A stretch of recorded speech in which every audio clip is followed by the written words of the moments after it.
don't forget, a 58-year-old Frank Ribery is still playing on the wing and still moving fast. But Chavis was the motion, man. Chavis was the motion. Live chat. I need a dissertation on Joseph. I'm pretty sure he wasn't even. Bro. He wasn't even on his list before. Bro, he might be the GOAT. No, he might be the GOAT.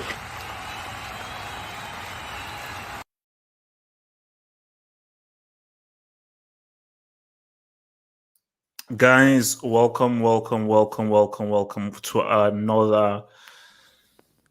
Guys, I brought my M&Ms, man. Reason why I brought my M&Ms is because I think this is going to be a jam-packed hangout because we've got too much stuff to discuss. Mr. Brian, can you please? I mean, if you want to show your face, you can show your face. But I don't think we need to see the moon in video form, bro. Thank you for that. Oh, sorry. No, it's easy. It's fine. Look, relax. Just chill. So now look. Basically, like guys, look. We've got a lot of stuff to discuss. Let me just tell you what's on the docket. Ramos. You see, things that I did the thumbnail days before. So obviously the biggest story was of course Ramos retiring, which we're going to talk about. But there's so much stuff to discuss. Ramos is a discussion. We're going to talk about France. Some disparaging things said about Giroud. We're going to talk about Mbappe. We're going to talk about Cristiano. We're going to talk about Portugal. And we're going to talk about Germany. We're going to go in depth into Germany. We may even go back into England because I think maybe some people here maybe were not on that England stream. And just a general, and yes, we'll talk about Messi as well. This whole thing of Messi, Argentina, is Messi doing so much of a carry job of Argentina? Even if Messi plays well, will that sort of excuse him from any criticism if he doesn't bring home the Copa America? What happens if Neymar somehow doesn't bring home the Copa America? Both of them are under incredible pressure to bring home that gold. But guys, there is unfortunately only one place to start. And you see, I don't want to talk about this, but I need help. I need help here. So let me put my bookmark here. I need help for this whole thing right now. Alvaro.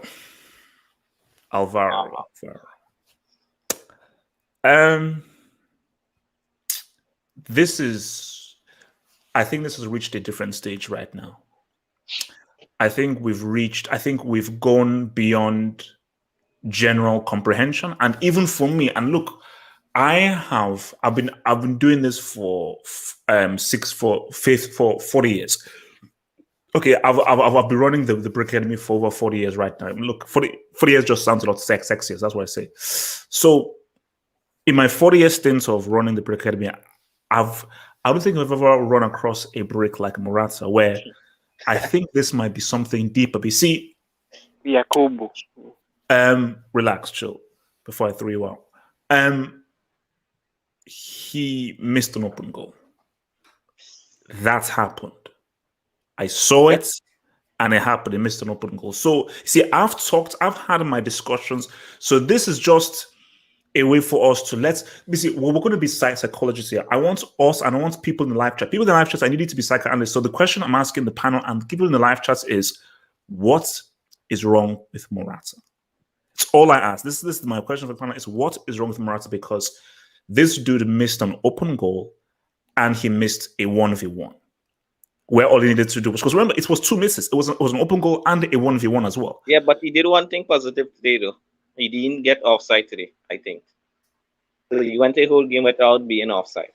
That's big. Yes, he was close. Yes, true, because he was close to being offside. So yeah, so look, maybe that's progress. Maybe somehow that's progress, but bro, he's still trash. So I want to come first to Jamal with this, man. Jamal, what is wrong with Morata, and could Morata go down as one of the worst strikers in recent memory? You know what? First, I want to say, HH, do you think it's a little bit too far digging up that baby picture for your thumbnail at Morata? Why did you do that, bro? Oh, he's gone. Oh. Guys, There's three certainties No, in life. no, look, I mean, when I did the thumbnail, I was like, you know what, this may be going too far, but I said, you see, Jamal, this channel is about analysis and jokes. So we have Yeah. to have a balance between analysis, proper, and we've got to crack. I need to get these jokes off. I need these jokes off. So it is what it is, man. So Guys, there's three certainties in life: death, taxes, and Morata missing one big chance, an open goal or an easy one-on-one. These things always happen. And you know what? I feel Morata should stop. He should just play football when it involves heading the ball. He shouldn't do anything with his feet or his foot anymore. His foot are useless. His feet are useless. The guy is trash. This guy is only good header in the ball. So he's special, man. I mean, he scored today. Good job. But, I mean, the but kind of, okay, I think the best thing is say, why doesn't Luis? So this my question is: does Luis Enrique know he's trash, or is it a case that? And I think this is the issue that managers run into: is we don't know the relationships that's a in the good dressing point. rooms or in the training ground, and then maybe times where see on the outside world we just see a trash player, but maybe inside camp he's a really nice guy. They have a good rapport. And because he's such a nice guy and you may have a good relationship with him and he has good relationships with everyone, people are eager to support them. Hence why I always say that if I was a manager, I will never get attached to players. Because I have to let players know that if you're playing like trash, it ain't personal, man. You're getting dropped. Like this is a meritocracy. Because it's the only explanation is he has a great relationship. People like him, and people like him and so forth. They're like, no, I'm going to stand by you. Because if I drop you, that is me sort of betraying you. So Morata should step up and say, Luis, thanks for the support. I'm trash. Drop me. That's what I'm saying, Yeah, Bob. Chop. yeah, because bro, we're trying. Well, Spain are trying to win this tournament.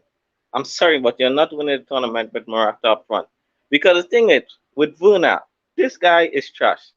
But I see what Werner brings to Chelsea. Sometimes his movement is good and he isolates defenders, so he leaves space for other people their team. But I watch Morata. What is his uses? What does he do? Does he make runs? Does he make movements? Does he Heading, justify a man. defender? This guy Heading. literally heading, you see, and that's all. And I'm sorry, man, but I did rate Morata when he was at Real Madrid and his first stage at Juventus. I said, no, this guy's pretty good, but he's just getting worse and worse and worse. And a Morata with no confidence, I think is the worst striker in the world, personally for me. And right now, the guy is class B, man. Class B. Undisputed, man. Morata, man. Maybe What's no, because my thing is that my thing is not even what's the issue with this dude is why does Luis Enrique keep picking him? what Unless Luis Enrique is a moron, why does he keep picking him when he should know that this guy is basement level? So why?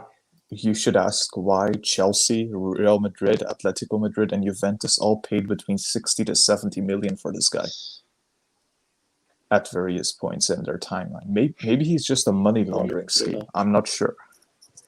Another theory is that maybe he's actually a really good footballer, but he's just playing in the wrong position. Maybe he's the best defensive midfielder since Lothar Matthäus, but just nobody knows because he's not playing in the right position. It could be.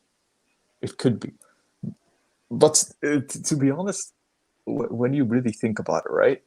If you look at within Morata, you know why Morata still keeps getting chances after chances in big clubs and for Spain? It's because when you look at in Morata's age group, 25 to 30, right? Players that should be in their prime. Apart from Lukaku and Kane, how many great strikers are there in that age group? 25 to 30 years old. Good point. But no, my thing is that, and He might actually be the third best striker of his generation. Not even kidding. Easy. no, but honestly, my thing is okay. I'm not a big fan of the false nine, but it's almost to the point of where if a guy is so bad, let's just play without a striker and just play with really smart midfielders and use movements because you can't have a guy who is constantly missing 1v1s, constantly missing open goals. especially when the stakes are so high and the margins are so thin, like the game against Poland. If they played a can't have false that. 9, those chances wouldn't even happen in the first place. They would just be passing side to side like this boring ass Spain team does every time. And honestly, Morata probably is the third best striker of his generation, the more I think about it. 25 to 30 years old. Name me a striker other than Lukaku and Kane who's better than Morata. I'm not even joking. Werner? Lacazette? Come on. You literally can't name me one. It's the death of strikers, and that's why Morata keeps going for like 60 million, doing 60 million transfers from big club to big club in Europe, because their big clubs are just so desperate for strikers these days. No, but I just can add on some quickly. I want to say everybody knows his biggest strength is heading the ball. So why not try Traore? Because if you watch Traore for Wolves, the guy beats his man and cross the ball. That's Traore's strength. So why No, does no. he just use Adama? I don't That's understand this No, anymore. no, it is no, because I did say, because the dude was training on the sideline, and I was like, Yeah. especially in this context of the game, because the crossing thing is one aspect, especially in the context of the game, you need to try specifically something different. And the whole point of bringing Traore is, okay, this passing thing is not working. This is our plan B. Let's just go direct cross and the ball into the box. I don't want to defend Okay. Morata too much, but I do think Spain is about 10 years behind the rest of the football world. They still think that what they were doing in 2010 is going to work in 2021. They are really delusional. You've got Koke, who basically, I'm sure that guy's not Spanish. Koke is not Spanish, okay? That guy is either English or Scottish. He runs a lot. He can pass half decently. He has no technical, but Koke is Scottish, okay? And they're still trying to play the Spanish way, and it's clearly not working, and they're completely stubborn about it. They never cross to Morata like they should, and it's just a complete disaster, Spain as a whole. It's not really Morata's fault that much, in my opinion. Why are Adama and Thiago, why are they playing? Are there a certain reason? Why? Because they play in the Because they are Premier League. They No, don't no, no, understand no, no, but no, tiki-taka. because they no, I think not. See, I'm not even going to go to the racial roots, because I think because Thiago played, I think in the second half of the first game, but I think it's just a case of Luis Enrique has just bricked it, and I think he knew that but forget that even about the racial angle. Traore just brings you something different. See, Thiago is one thing, but Traore, you are drawing the game, and you're not really causing Poland serious issues. So if Traore is the guy who runs at guys and tries to beat guys, and Spurs, as you say, the guy can cross the ball, why not do that? Let me bring in this other dude. LB, talk to me. Morata. Yeah, I reckon Morata, in my opinion, has to be one of the worst strikers since, I'd say, the famous Fernando Torres. Another player that comes to mind who has missed many one-on-one opportunities. But we talk about the things that Morata does that makes him a brick, but he continues to get opportunities in Spain, as we discussed. Juventus, Real Madrid, Chelsea, Atletico Madrid, all these big European clubs. So there must be something he's doing right, because he's been playing at the highest level for years now. What he's doing, I don't know. But yeah, I don't know whether he's just a coach favorite, or Luis Enrique would have seen the way he performed, I think, when Juventus made it to the final in 2015, the Champions League. And from memory, I think he played fairly well that season. Morata, that is. But, obviously that was 6 years ago. So, yeah. If someone can say or tell me what he's doing right, that'd be great. But I don't know how he just keeps on getting opportunities at the highest level. Because, in my opinion, he's a brick. What's it called? Mr.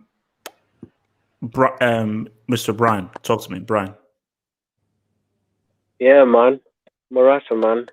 He's a brick, man. He shouldn't be playing. I would play Ferran Torres instead of him. Ferran Torres brings something different. Like So you wouldn't start a striker, or you'd start Torres as striker instead of him? I would start Torres or Moreno. Mm. Yeah, Morata is a bench player. Like he's a impact sub, you know. Oh yeah, no. Rodri, For me, I always say like Morata's. I would always have Morata in my squad because if let's say I'm 1-0 down, I think that is Morata's strength. You don't have the pressure to be the main striker. The spotlight is not upon you. But if he can come on in the second half just to try and change the course of the game, because he has a track record of scoring very important goals and very key yeah. goals. But So the he's a issue is goalkeeper just sub. making the starter. He shouldn't be playing for a top team. Like, how does he get chances to do that? Lord only knows, man. Lord only knows. And what's it But called? Why Ichit, wait, quick question, Ichit. Would you rather Sergio Ramos or Morata up front? Ramos. I Because rest he's my more case. clinical. I rest my case. Yeah, move. no. 100%. Like Ramos is. I have more faith in Ramos scoring a 1v1 than Morata scoring a 1v1. 100%. 100%. Wanske, talk to me, man. Alvaro, how can we help this dude, man? I don't think this guy can be helped, to be honest. Oh my god. He should be fortunate that he actually scored today. He should be fortunate he scored because this hangout could have been very different. Like I could have came in with a very different approach to this. Yep. But I'm chill. I'm chill today. I'm chill because he scored. I mean, As but a striker, the thing though, it's the weird thing is, it's funny if it was flipped. Let's say he missed an open goal first, and he then scored afterwards.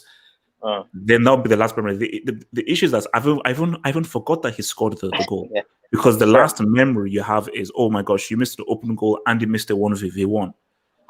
Because that's the last thing that they did. So the goal is almost like an afterthought now. I can't remember the last time this guy scored like a clean goal, like where it's like VAR's not involved, where like offside decision not being checked for like an hour. Do you know what I mean? Like I don't know when the last time this guy actually did it. But you know who I blame? There's one like single reason for why Morata is like this, that is, and no, it's not who, it's London Blues. I totally blame London Blues for this. A hot prospect from Madrid, right? This guy had potential. Came to London. Wait, chill. Let me speak. Came to London and absolutely ruined him. Look at Timo Werner. He's another case. Of Chelsea ruining. Diego Costa. There's another one. Fernando Torres. Higuain. Oh my god, the list goes on. Higuain. This club. Maybe they were just not very good. So it's maybe they were just not very good on when they came there. There's a common denominator here, and that's London Blues. It's not the strikers. Let's do this. Torres, Red Devil, relax. Torres had a knee injury before that moved to Chelsea. That's the first thing. Second thing is we now know that Morata should never be a starter. Chelsea was the first time that he became a starter. Timo Werner, Bundesliga tax. Diego Costa. He bowled. Shevchenko. Yeah, where is he now? Shevchenko. But he bowled. Higuain. He bowled. Lukaku was young. He was young. No. There's a common denominator, bro. You can't deny it. There's a curse at that club. Anyways, I'm glad he scored because the abuse that he could have got today could have been bad. It could have been really bad. Yep. Jesus Christ, man. To be honest, to be fair with Enrique, who does he play instead of him? Because did Moreno really had a good game today? Ferran Torres, is he? I mean, I'm not really convinced on that dude either, to be honest. In the defense of Moreno, he was played right flank. That's not where he plays. He's a striker. So he was played right flank. So it's hard but Moreno also plays for a bunch of fruit sellers in La Liga, so wait. What do those fruit sellers do in the Europa League final? Like, who do they play? Oh, easy. I can't remember. No, I can't remember. When was the final? The final. No, I have amnesia. You see, I can't remember. Guys, we're in international mode. Wait, let him land. Let him land. But no, man, and I'm gonna save the Lewandowski talk. I think do you have like a whole different thing for that? Or? No, we're gonna. Okay, I'm done. So does anybody else have anything desperate to say about Alvaro? Yeah. Oh, okay. So Red Devil, then Abdul. Red Devil. Okay, give me just one second. Lead level. No. Oh, Red Devil, don't do this. Red Devil. Red Devil, don't be childish. Red Devil, you're too old to be doing this. People need to understand what it is about Morata and what Juventus need. Juventus don't need a star striker. They don't need a guy scoring 30 Gs. What Juventus need is someone to alleviate the pressure off of Cristiano, and they need a Benzema 2.0. Okay, so that's the take. That's the take. The Benzema 2.0 was the take. That's where I was like, bro, I don't know what happened there, man. You don't help yourself, bro. You really don't help yourself. I don't know what I don't know what happened when Morata was supposed to be the equivalent to Benzema 2.0. I just don't get that. I don't get that. I plead the fifth. It just happened to be there. Easy. You know what I mean? When Benzema was a brick, maybe that's what H was talking about. Maybe it was a brick Benzema. Jamal, he was a scholar. He was a scholar. He was just a brick. He was a scholar. Red Devil, carry on with your trash take, please, so I can move forward. I mean, that's the key. It wasn't my trash take per se. It's just someone apparently on this channel. Anyway, let's be real. Like, Morata did score a goal, right? Okay, he was onside. No one has really given me a good explanation as to how he missed that open goal. I've still yet to kind of see if there's any of the YouTube videos or anything online that's like break that down. Okay, so we'll see. Is this heartless of me? Like, obviously, I look at us, he missed the open goal, the 1v1, and when he came off, you saw people clapping him off. I said something out. Why are you clapping him off? Like, okay, hurling abuse and throwing tomatoes may be too extreme, but why would you clap him off after he just missed an open goal and a 1v1? Or should you always just clap a guy off because he's part of your country and he tried hard? Well, no, he scored. He scored. He scored the goal? Yeah, he scored the goal. That seems to be the thing is, that seems to be the level. Sorry for him, man. They feel sorry for him. That seems to be the level of Spain, though, because to be fair, no one feels sorry for Turbo Timo, so why should you feel? To be fair to Spain, no. Well, to be fair to Morata, though, I don't think that the system that Spain playing particularly helps him. I think there's a reason why he, in quote, thrives somewhat at Juventus, and it's not in this possessive tiki-taka system that, as Undisputed rightly said, should have been dead in the early 2010s. Like, it doesn't work for him, So like cross, as Jamal said, he's good. He's decent in the air. Crosses the box, do something like this, like pedestrian. Like, yes, he should have finished his chances. He should have. He's a brick. I don't think anyone that disagrees with that. But this tiki-taka thing that Spain seems to be doing doesn't help him. And Spain are really in a dangerous situation where they could potentially be knocked out, finish bottom of this group. Because I don't know about you, I don't have any confidence in going up against Slovakia. Slovakia beat Poland quite comfortably, I might add. I think they lose to. No, they had a man extra though. They did. But Spain couldn't beat Sweden, and now couldn't beat Poland. And Slovakia are not worse than those teams considerably. So Slovakia is gonna stink out the place. They're gonna stink out the joint. Yeah, they might get nil-nil. They just need a point. Put 11 men behind the ball. That's it. Red Devil. So, I think it's safe to say that we'll all expect. Sorry, before the tournament started, we'd all had slight expectation that they were going to get out of the group, right? At least get out of the group. People were saying Spain were favourites. We're counting Spain. If we're talking about teams that are having terrible tournaments, Spain, after we consider one of the big teams, to be having a terrible tournament, they were expected to be close to favourites anyway. They might. I'd say I don't know about. I mean, it's been bad because remember you're playing at home as well. And exactly. They're playing at home as well. Both games a draw. And really, really crap performance, just really boring separate performances. And as far but they usually start slow though. But I mean, this team, I don't think they're that good, to be honest. But they usually start slow. Yeah, go on. Come on, question before I finish. And I don't know because I want consoles. I haven't watched the Liga religiously. But was there not a case for Inaki Williams to come into this side?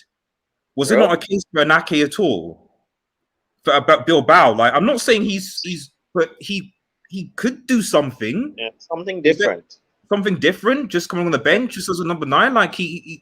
I don't know. You raise a very good point because it's like Enrique is a racist. No black players on the pitch. No, I mean no, because look, Iago Aspas even. Iago Aspas. Basically, no, look, Red Devil, you're preaching to the choir. The fact of the matter is, it's loyalty is deep, man. Loyalty is real deep because it is so obvious this guy should not be the starting striker. It is so obvious that this guy is not Spain's best striker. It's okay. Who is the best finisher in Spain? It's not Alvaro Morata.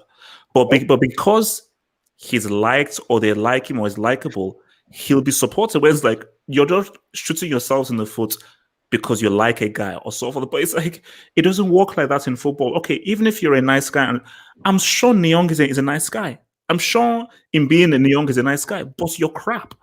You know, I'm sure Timo Werner is a lovely dude, but you're garbage. Awesome. So that's on the coach now, not to bring, not to have, you know, okay, Jordan's there, but not to have at least like a different option. Yes, like Red Devil, this is the same dude that took 24 people. He took 24 players. It's like, you know that you can take two more. You don't have to, you can take two more. Oh no, why take 24? So you could have easily taken two more. So you know what? Okay, Moreno is not popping off. Things is not popping off. Oh, Aspas, Inaki Williams, cool, because this is now two other slots. So why didn't you use those two other slots for alternatives? Because again, you're now in a situation where your main striker is garbage and missing chances. Your other striker missed a penalty.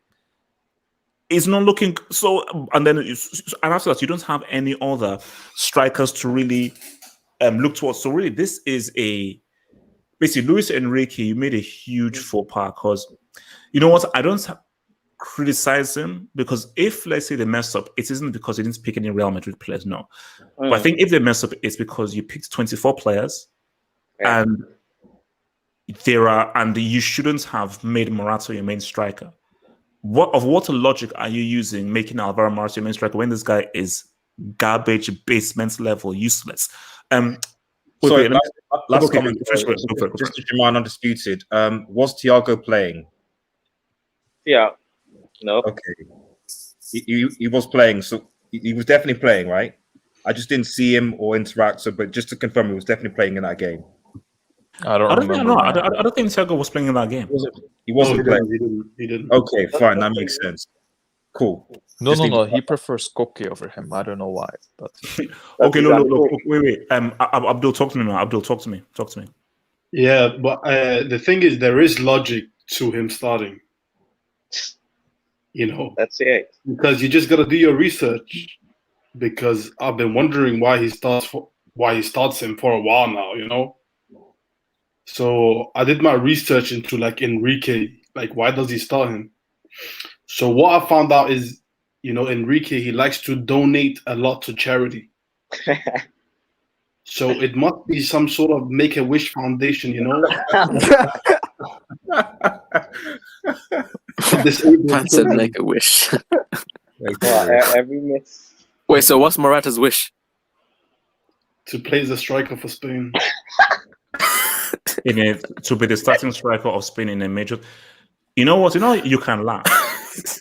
You guys can laugh, but when I think about it, Abdul may be right. Like, I don't think it's actually that funny, or I don't even think it's that far fetched.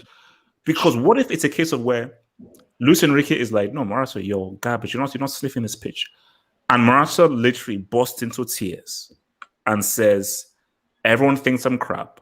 This bald Nigerian puts me in this thing called the Brick Academy. All I've ever wanted in my entire life is to be the starting striker of Spain. And if I'm not the starting striker of Spain, I'm going to slit my wrists." So if you're Luis Enrique and say, okay, if I don't start this week, he's going to slit his wrist and he could self-harm. you freaking do it. So it makes sense. It makes sense. But yeah, you know what the funny thing is, I'm in a Twitter group here, and there are people in there arguing for why he's a scapegoat. Bro, he missed the open goal. Bro, they're saying he's a scapegoat, and his positioning is amazing. You know, he should get credit for his positioning. And bro, you know what they're saying? They're saying that what about Moreno? He missed a penalty. Like, why don't the chances fall to him? Well, because he's out of position. He's playing as a winger to compensate for the fact that Morata is in the striker's position. That's why the chances aren't falling to him. Wait, Abdul. Next time you speak to these clowns, Chimiri, you know Chimiri. No, Abdul. Next time you speak to these clowns, tell them that because I don't know, maybe they're stupid, but just ask this: what is harder to score, a penalty or an open goal? Because Moreno missed a penalty where they will give him credit. They will give you, and Morata missed an open goal. They will give him credit because he got to the in the position to miss the open goal. You know what I mean? but hey, quick question, guys. You know what? Cristiano, you can't be serious, bro. You can't be serious. You know can't why? He does have a Champions League, though. Guys, if I was Moreno, I would have slapped Luis Enrique in the face. You know why? Because if you're playing me out of position for Messi, I'm cool. Cristiano, I'm cool. But bro, you're playing me out of position for Morata? That's the guy? He has a Champions League. That's tough as well. But okay, guys, look, we need to move. So I want to talk about Lever, man. Okay, can I just say, because this is what I wanted just to bring up, and then we're going to go to Ramos afterwards. So, as you see, this links into Messi and Argentina, but Messi and Argentina, we're going to leave that topic a bit afterwards, but I want to bring this in right now. So this whole thing of the superstar and his country, So why can't you do for Bayern, Barcelona, and Real Madrid what you do for your country? And then what you always have to figure ourselves is, how good are these teammates that they play with in their country? And how much can you expect from this superstar? So let's just focus on the Euros and we look at Kane and Lewandowski. I think we can agree that England's, like Kane's supporting cast is far better than Poland's supporting cast. It's far better. Way better. Yeah, so really, there should really be... So, and my thing with Lewandowski is, you see, I need to take a break from Twitter. Like Twitter, I really feel that Twitter is actually a cesspool. Twitter is actually a real cesspool because I think what you have are guys who are really, really stupid. And they're agenda-driven. And when they're so agenda-driven, they don't engage their brain. Because my thing is, what do you expect Lewandowski to do with players around him that are almost a stratosphere away from the players he has at Bayern Munich? You see, the adjustment that Cristiano has to make from Real to Portugal wasn't that great. The adjustment that Messi has to make from Barcelona to Argentina but it's not that great. The drop-off of Bayern to Poland is far steeper than the drop-off of others. And even if you look at Kane, is it a drop-off from Tottenham to England? Not really. No, it's a step up, actually. I would say in terms it's a step up. Yeah, like it's a huge upgrade. No, it's a huge upgrade. See, I'm confused because maybe it isn't. Because after what I saw against Scotland, maybe it isn't. But look, I want to focus on Lewandowski. So go ahead. So that's a goal that he scored, guys. That's a really good goal. That's a really good goal because the beauty about that goal was that he really, really fought for that goal. He really, really fought for that goal. So who wants to jump in here with regards to, does Lewandowski deserve this abuse from people on the speech that I see on your image? Yes. I'll have two questions for you guys. The first is, do you remember Drogba's international career with Ivory Coast? No, you probably don't. Do you remember Shevchenko's international career with Ukraine? You probably don't. Thing is, with these strikers, especially who come from these small footballing nations, at least, there's not much expectation. As far as I'm concerned, like Lewandowski's legacy is complete with the Champions League. I think Poland, there's no real expectation for him. He scored a nice goal. He really fought for the goal. But even if he went completely goalless in this tournament, right? Even hypothetically, if he did, would it really hurt his legacy? Would people remember that in 10 years from now? No, because see, just on the point, see, this is what people need to understand. Liberia have no football history. So what Weah did for AC Milan, that's complete. Poland, what football history do Poland have? So what? So people say, "Oh my gosh, Lewandowski, he brings it for Poland." Poland, who have zero football history. You see, if we now talk Argentina, yeah, Copa Americas and World Cups, that's history. If you talk about Portugal, Eusebio, what he did in 1966, that is history. So it's different. See, England is different because they don't have any history. But my thing is, for Poland, there's no history. So on this piece, I'm trying to understand where is the criticism coming from? Because what do you expect him to do for a nation that has zero football history and has never, ever produced a world-class player outside of Lewandowski in the entire history? They're desperate for... I think most of these people are English fans and Kane fans. I genuinely think that. And they're clutching at straws to make Kane seem like the best striker in the world, because I've been seeing this Kane versus Lewandowski debates, which makes no sense because Lewandowski's career is far more complete. He scored more goals. He's just better overall at everything, basically. But I've seen this debate get pushed. And the people who are in the Kane camp, who have an IQ of less than 60, but more importantly, they are using this as an agenda, which is quite ironic because Kane hasn't scored yet, and he has a far better... Lewandowski has scored at the Euros. Kane hasn't scored at the Euros, and he has a far better supporting cast. So how do you explain that? And Lewandowski scored against Spain, whilst Kane couldn't even score against Scotland or Croatia. So what's your point? Yeah, can I speak on this? I'll speak after, man. Okay. After you. Yeah. Quick, Jamal, Red Devil, and Cole. Yeah, man. No, I agree with Undisputed because I was watching the game today. It literally had a point. Lewandowski do a perfect layoff to a guy, and all the guy have to do is just pass the ball, and it's a tap in. I don't know what this guy do. These guys, he's playing with Polish fruit sellers. I'm serious, guys. These guys are trash, man. I'm sorry. The defense is decent, but the midfield and the attack, nah, man, they're dead food, man. So didn't you see how many times like Lewandowski would do a flick and like make a run? And these guys would just screw up the pass. How many times would you do that to Goretzka, Mola, Kimmich, and Lewandowski? That ball is going to him. Yep. Because people have to understand, Lewandowski is a decent dribbler, but he's not no Messi. Lewandowski not going to take up the ball by the halfway line and run through and beat through the whole team. He's not going to do that. He needs support. He needs service. So I feel Lewandowski has did well for Poland. I think I'm not sure, but I think he's closing in on 100 goals for Poland. So, yeah, man, what do you want the guy to do? I just say what he's doing is good, and as Undisputed say, it's not going to destroy his legacy. By the way, Jamal, he scored at 3 different Euros now. He scored in 2012, in 2016, and 2020. So it's not too bad, I would say, his legacy for Poland. Yeah. See, if it was like a Spain or a Germany, but Poland, come on, man. Name me one world-class Polish player, except Lewandowski.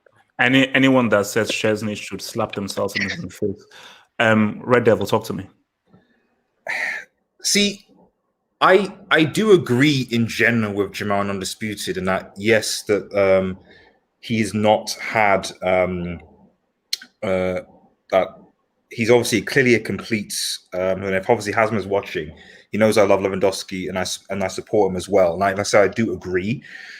The only thing that makes me take an issue of Lewandowski is Bale and Wales. That is the only thing, because we say all the supporting cast and supporting cast. No, but like that Welsh team. So we're talking about stepping down, downgrading. Would you say Poland have a player as good as Prime No. Red Devil, I love you brought up that point. Thank you so much. And let me just quickly respond to that, Red Devil. Just real quick, and I'll give it to you. But I love that you brought that point up. Thank you so much. Red Devil, I'm going to be real with you. See, Lewandowski is, I think, one of the best strikers of his generation. Keyword, strikers. The art of finishing.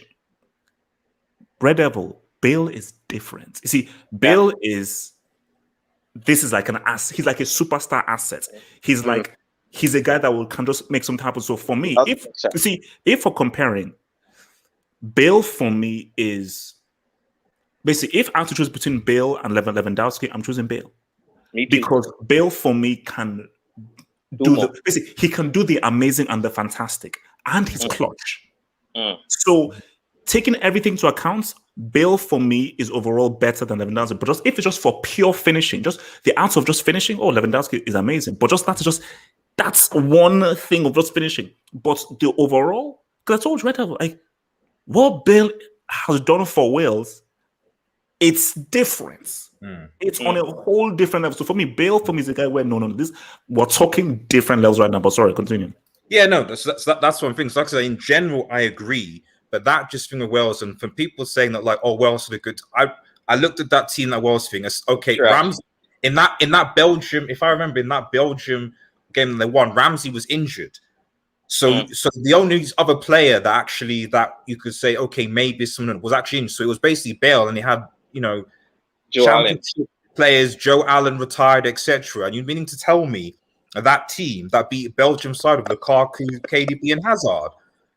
No. So that's, and then you add that to the fact that yes, I get he scored 50 Euros, but he's not scored any World Cup goals, even in group stages, let alone knockouts, because obviously Poland haven't gone through. So I'm not saying that he should be blitzed. I don't expect Wales to win the Euros or Wales to win the World Cup. No one expects that. But I expect at least a goal or two here, maybe a win against a lower team, just something. Like, okay, you're not going to beat Spain, but maybe have a decent performance against Sweden or Slovakia. But Rev, again, as Jaban said, these are two different players. And this is what people have to realize. Lewandowski is a finisher. He is a superb finisher. That is what he is. Bale is a facilitator, forward stroke finisher. But he's a guy who a lot of his play is outside of the box. So he's a guy that can bring the ball up or can strike it, but he is a guy that that brings the ball more up. Involved in the play. Lewandowski is, I can go deep, but really I'm about movement inside the box and having an eye for goal. So pure goal scoring. But for Bale, it's about, okay, how can I create a situation out of this? What can I do? And Bale just has more of his skills. That's why he can do the incredible and the extraordinary a lot more than Lewandowski can. Yeah. So Red, it goes back to the points of, you see, Bale isn't as reliant on the supporting cast popping off as Lewandowski. If you're a finisher, you are very dependent on the supporting cast because you are a finisher. So you are there, you are at the end of the thing. So if you see like the move, Lewandowski is the end point. Bale is like the point near the end point. The only argument I would have against that is that okay, forget about Kane for example for a second. Let's look at someone like Lukaku, because Lukaku in this time, from what I've seen, which has been a massive improvement, what he's been done, is that he is a number 9. He is very good, but he has become more important. But he has led. I think the 2 goals that I think even Belgium scored against Denmark was because he came involved, he set up the move, and he created. So if you're gonna, my only point is, if you're gonna say that this guy, I don't hate Lewandowski, I generally support Green, but the point is, if you're gonna say that this guy is now the best striker, the best worker, etc., but then you have other players that have that. No, I won't say have that ability of finishing, but I mean can finish, but also have other attributes that can link up the play, etc. Then you have to at least ask some questions, or at least say, well, okay. Oh no. Because Red Devil, it's very simple. It's how people say, Henry and Eto'o, who is better? I always say Henry is a better footballer, Eto'o is the better finisher. So when we're talking about strikers, there are different types of strikers. There's the finisher. Then there's the overall striker who has more attributes. I've always said that in terms of finishing, clinical finishing, Lewandowski is one of the best. Now, if you talk about overall, Lukaku overall has more to his game than Lewandowski, as we've seen for Inter Milan with his goals and assists, and what we've seen for Belgium. And so I say, Reda, can we put a little respect on Lukaku's name? Can we just put a little respect on Lukaku's name? Quick question.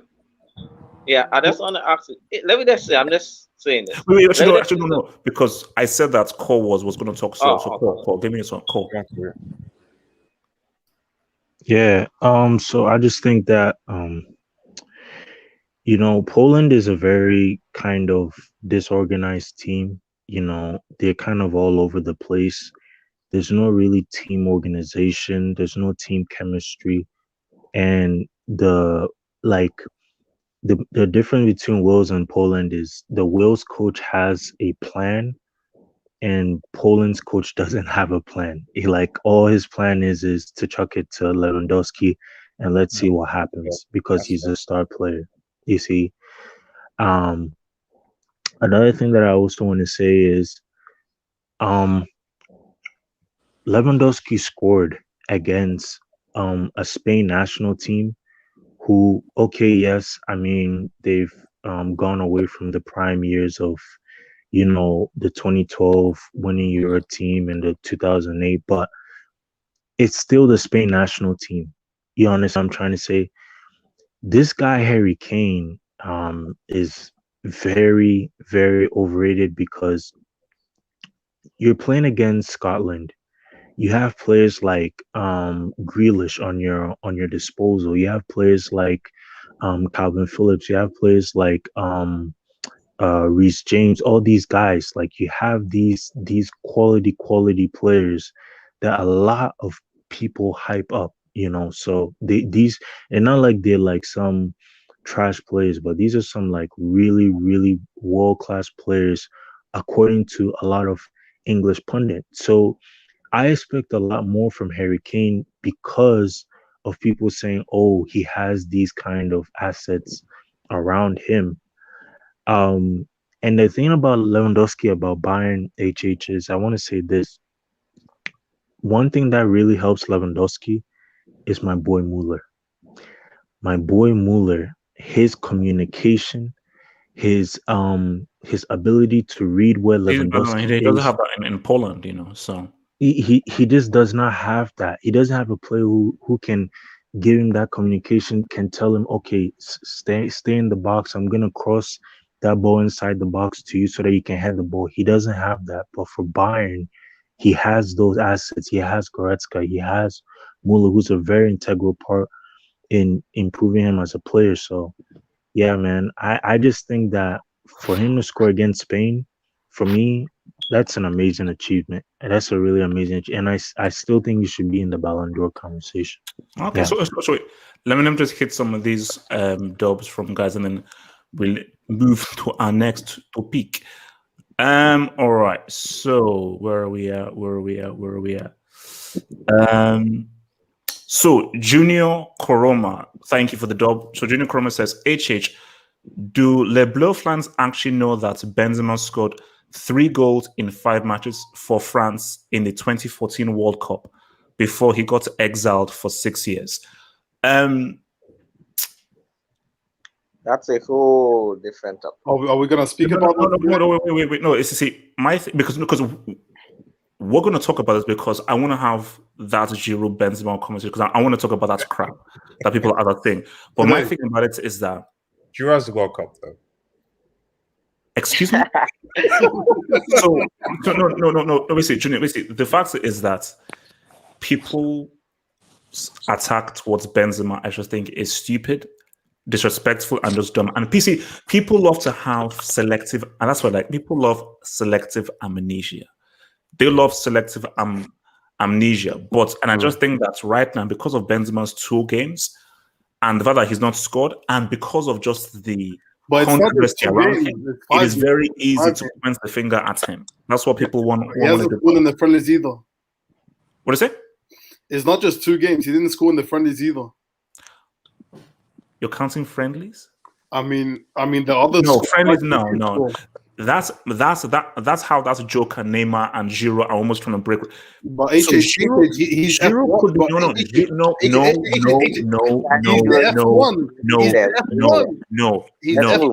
Giroud could be the top scorer in France because of stats padding in friendlies. That's crap. Cristiano's the top scorer. Is on the bench. Clearland. No, FIFA, UEFA, do something right, you sad losers. Friendlies should not count for official goals. But then Pele wouldn't have that as much. Should not tell that to Pele. That is stupid. So for me, in my viewpoints, I'm not recognizing Neymar as the all-time scorer I'm not recognizing Giroud as an all-time scorer. I'm not, because friendly should not count. How are you Friendly should not count. excusing the F1 to miss those chances? Let's Sage. move Sage. on. Wait, so hold on. Wait, Let me read the doc from Sage. Sage says the real rivalry should be Mbappe and versus Kai, not Erling Haaland. Sage, relax. Sage, don't put too much pressure on a UCL winner. Sage, his ass. Let me. Sage, Havertz is ass. He's a UCL winner. He scored in the UCL final, one of the greatest UCL final wins in the world. Sage, we want to protect him. We want to wrap him and let me do it because he's easy. We're going to talk about Germany. We'll talk about Germany. We'll talk about Germany, but Sage, we are the UCL winner. Sage, we are the best club in the world. It's not clean, bro. But Sage, let the haters come. Sage, let's just be like this. Let them focus on Mbappe. Let's keep Kai Havertz nice. Because Sage, we're going for trouble next year. Sage, we're going for that trouble next year. Thank you. This game. Let me land. From your boy, Martin Rosario. Martin Rosario says, let's be real. Chelsea have ruined more strikers. Speak on it. Martin Rosario. What guys vibrate? My God, guys. I do not. First of all, I do not co-sign these dubs. I repeat, I do not co-sign these dubs. So this is from Martin Rosario, a guy who I don't know and who I do not co-sign. So I don't know who this man is. So Martin Rosario, who is a stranger to this community, says, "Let's be real. Chelsea have ruined more strikers than Jeffrey Epstein ruined." Oh, easy, bro. You cannot read that. Easy. You cannot read that. Moving on very swiftly. From Abracadabra, thank you for the drop. Abracadabra says Morata needs that Grealish staff. God damn. Oh, wait. And the HH making Jessica Alba captain. And the HH question: when is the last time you saw black players in Argentina? Okay. First off, Morata needs more than. You know what? I'll be real with you. Morata, I've seen your wife. You know, I mean, she's cute and everything, but I'm just saying that if she's better looking than Rafaela. If you just get a little bit of a few curves. A little bit more curvaceous thing, maybe you give yourself more fun, because I don't think your wife can cook jollof, eba, panded yam, or a goosey. He's starving. Morata, if you get yourself a woman who can really, it's a cultural woman who can get you that real food, maybe it will improve your football and it can give you more confidence in front of goal. As far as Jessica Alba being captain, it shows how far Spain have fallen. And with regards to black players in Argentina are linked with Italy, and they purposefully had ethnic cleansing to cleanse out the blacks that were in Argentina. It's funny he say that. Wikipedia is a friend. It's funny he says that. I can't actually name a single black Argentinian. But Jessica Alba was crying at Anfield at halftime, and that's your captain. Go to Wikipedia; it will tell you they were ethnically cleansed. So it's what happened and also they housed Nazis back in the day.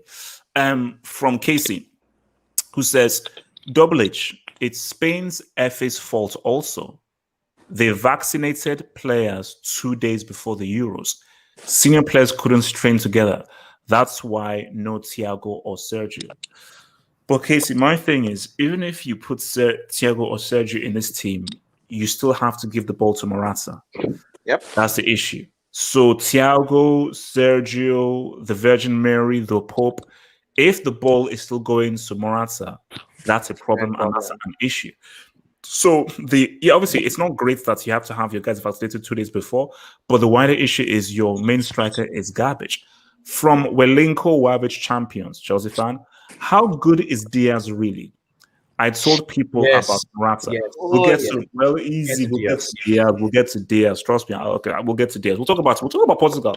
And people talk. Look, Morata. I always knew Morata was trash from the get-go. I always knew. Did you? Shane. What the video said. So Shane says not even a convo if Poland missed the Euros. Haaland, look, Shane. My thing is, don't the pressure that people put on Lewandowski and Poland, I think, is unfair.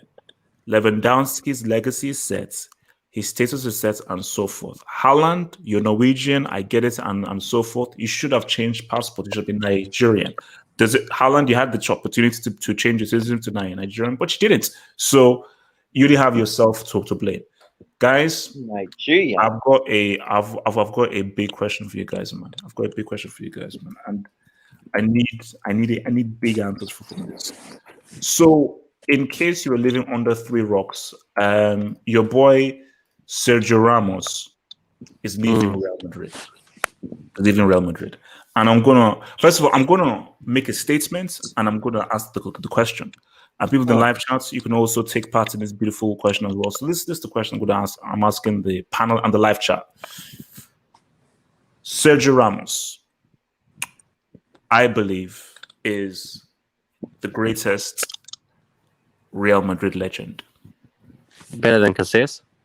Yes, because Casillas' end to his career was trash. He was trash towards the end of his career. Now, let me explain why. He has the full spectrum. He's got the trophies. He's got the performances. He's got the consistency. And he's got the intangibles, the character and the personality. And one thing he has that I don't think any other legend has is a iconic moment. Puskas, freaking Di Stefano, Raul, Zidane, you cannot name me any moments from them that is more iconic than scoring a 94th minute 2014 headed what? 2014, yeah? Yeah, 2014, 94th minute headed equalizer to help your team go into FC. See, people understand. A winning goal isn't clutch. That's not a winning goal. Clutch is an equalizer. Clutch is, if we don't score this, that's it. We're finished. Because I remember when we were talking about this and we said that if it could have set off a chain event, imagine if Ramos didn't score that. Atletico win that Champions League. They stop La Decima. 2015 already happened because of MSN. Does a three-peat still happen? HH. You know? So my question is, and this is my question. So my question is this, and I'll converse to I'm going to converse to Suleiman with this, man. Is Ramos the greatest Real Madrid legend? If he isn't, who is and why? I think he is the greatest Madrid legend. Like, he's been consistent for all these many years since he was a teenager. So I'd say yes. But what makes him more greater than, let's say, Zidane? People say, like, look at how the kind of players that was one of the greatest players. Look at the amount of trophies that, Puskas, Di Stefano, and those guys won. So what do you think? What are the particular things that puts him above Casillas, Puskas, Di Stefano, Raul, Zidane? I'd say it's the winning mentality, Many people don't like him because he'll do anything to win. Remember what he did to Salah in 2018? I mean, this man, he will do anything to win, and I respect that. I'm not sure Jamal would have appreciated that. Can I go next? History. LB, sure, man, sure, go for it, man. Ramos, man, talk to me. Just in regards to what you said, and I'm not for 1 minute ignoring everything that Ramos has achieved in his career. I'll get to that, but we're talking about iconic moments. Look back to 2 years before La Decima, when Real Madrid faced Bayern Munich in the semi-final of the UCL, and Ronaldo and Kaká missed the first two penalties, and then somehow, I think it was Alonso and another Real Madrid player. No, Alonso was the only one who scored that day. Alonso was the only one who scored for Madrid that day. And then Ramos had a chance to equalize it, and what did he do? He absolutely skyrocketed the ball into the crowd. So we're talking about iconic moments.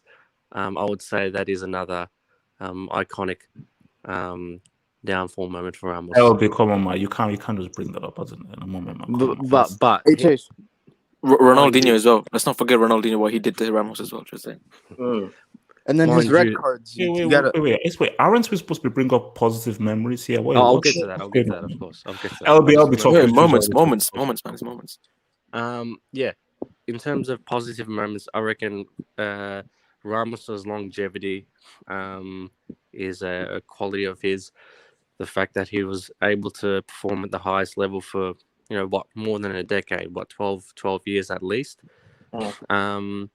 And when he was given the captaincy, I think he just went one step above his game in terms of like what the previous person was saying, that winning mentality and anything he could to win, whether that's, taking out another player or injuring another player to lift a trophy. So I give him credit for that. Obviously, he won a lot of haters because of that as well, i.e. Liverpool fans. But no, his legacy will live on, and I think he is one of, if not the greatest, Real Madrid player. So, but, I mean, I'll just look at this comment. Are we disrespecting Cristiano? I was going to say Cristiano. That you know that he has scored. You see, on this basis, I know that you have, because I told you I love Cristiano. Cristiano is like my third favorite player of all time. So my thing is, for a guy who's my third favorite player of all time, he has scored. He has scored. Most not. He has scored more goals than games he's played in. So for a guy who has scored more goals than he's played in, why isn't he in the conversation as a legend? And why isn't he put as a bigger legend than Ramos based on what he's contributed to Real Madrid? Because Ramos, undisputed hater. Because Ramos was the face of the Champions League finals. 2014, Cristiano was looking like Aaron Wan-Bissaka on the ball. Ramos was the one who scored the equalizer. 2016. How does a Man United player come into this? How is the hat tricks undisputed? We live rent free in all of your heads. Undisputed Sue, because we're gonna get to Sue later on my journey, but undisputed respect Sue. Ramos all was the more goals clutch. that Sue scored in that three-peat. No, Ramos was more clutch when it mattered most. Why isn't Sue more of a legend? Because Ramos was more clutch when it mattered most. Cristiano disappeared in 2014, disappeared in 2016, disappeared in 2018. That second leg against Wolfsburg, down 2-0? Who scored the hat? Wolfsburg. Wolfsburg. Also, that free kick was awful, by the way, and really lucky. But the thing is, the most iconic moments, the most important goals were scored by Ramos. The equalizer against Atletico. Yeah. The first goal against Atletico in 2016, where arguably Atletico was the better team over the 120 minutes, you could argue. Cristiano scored twice against Juventus, but let's be honest, Real steamrolled Juventus. The midfield steamrolled Juventus in the second half. And I honestly think that if Bale starts instead of Cristiano in that game, they probably win that anyway. A 3-1 instead of 4-1 maybe, because they were just better. In 2018, Ramos, he did what he had to do to Salah and Karius. I won't get into that. Cristiano, again, he was looking like Niang out there. Why won't you get into it?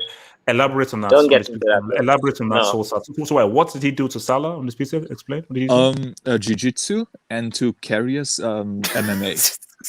But thank you.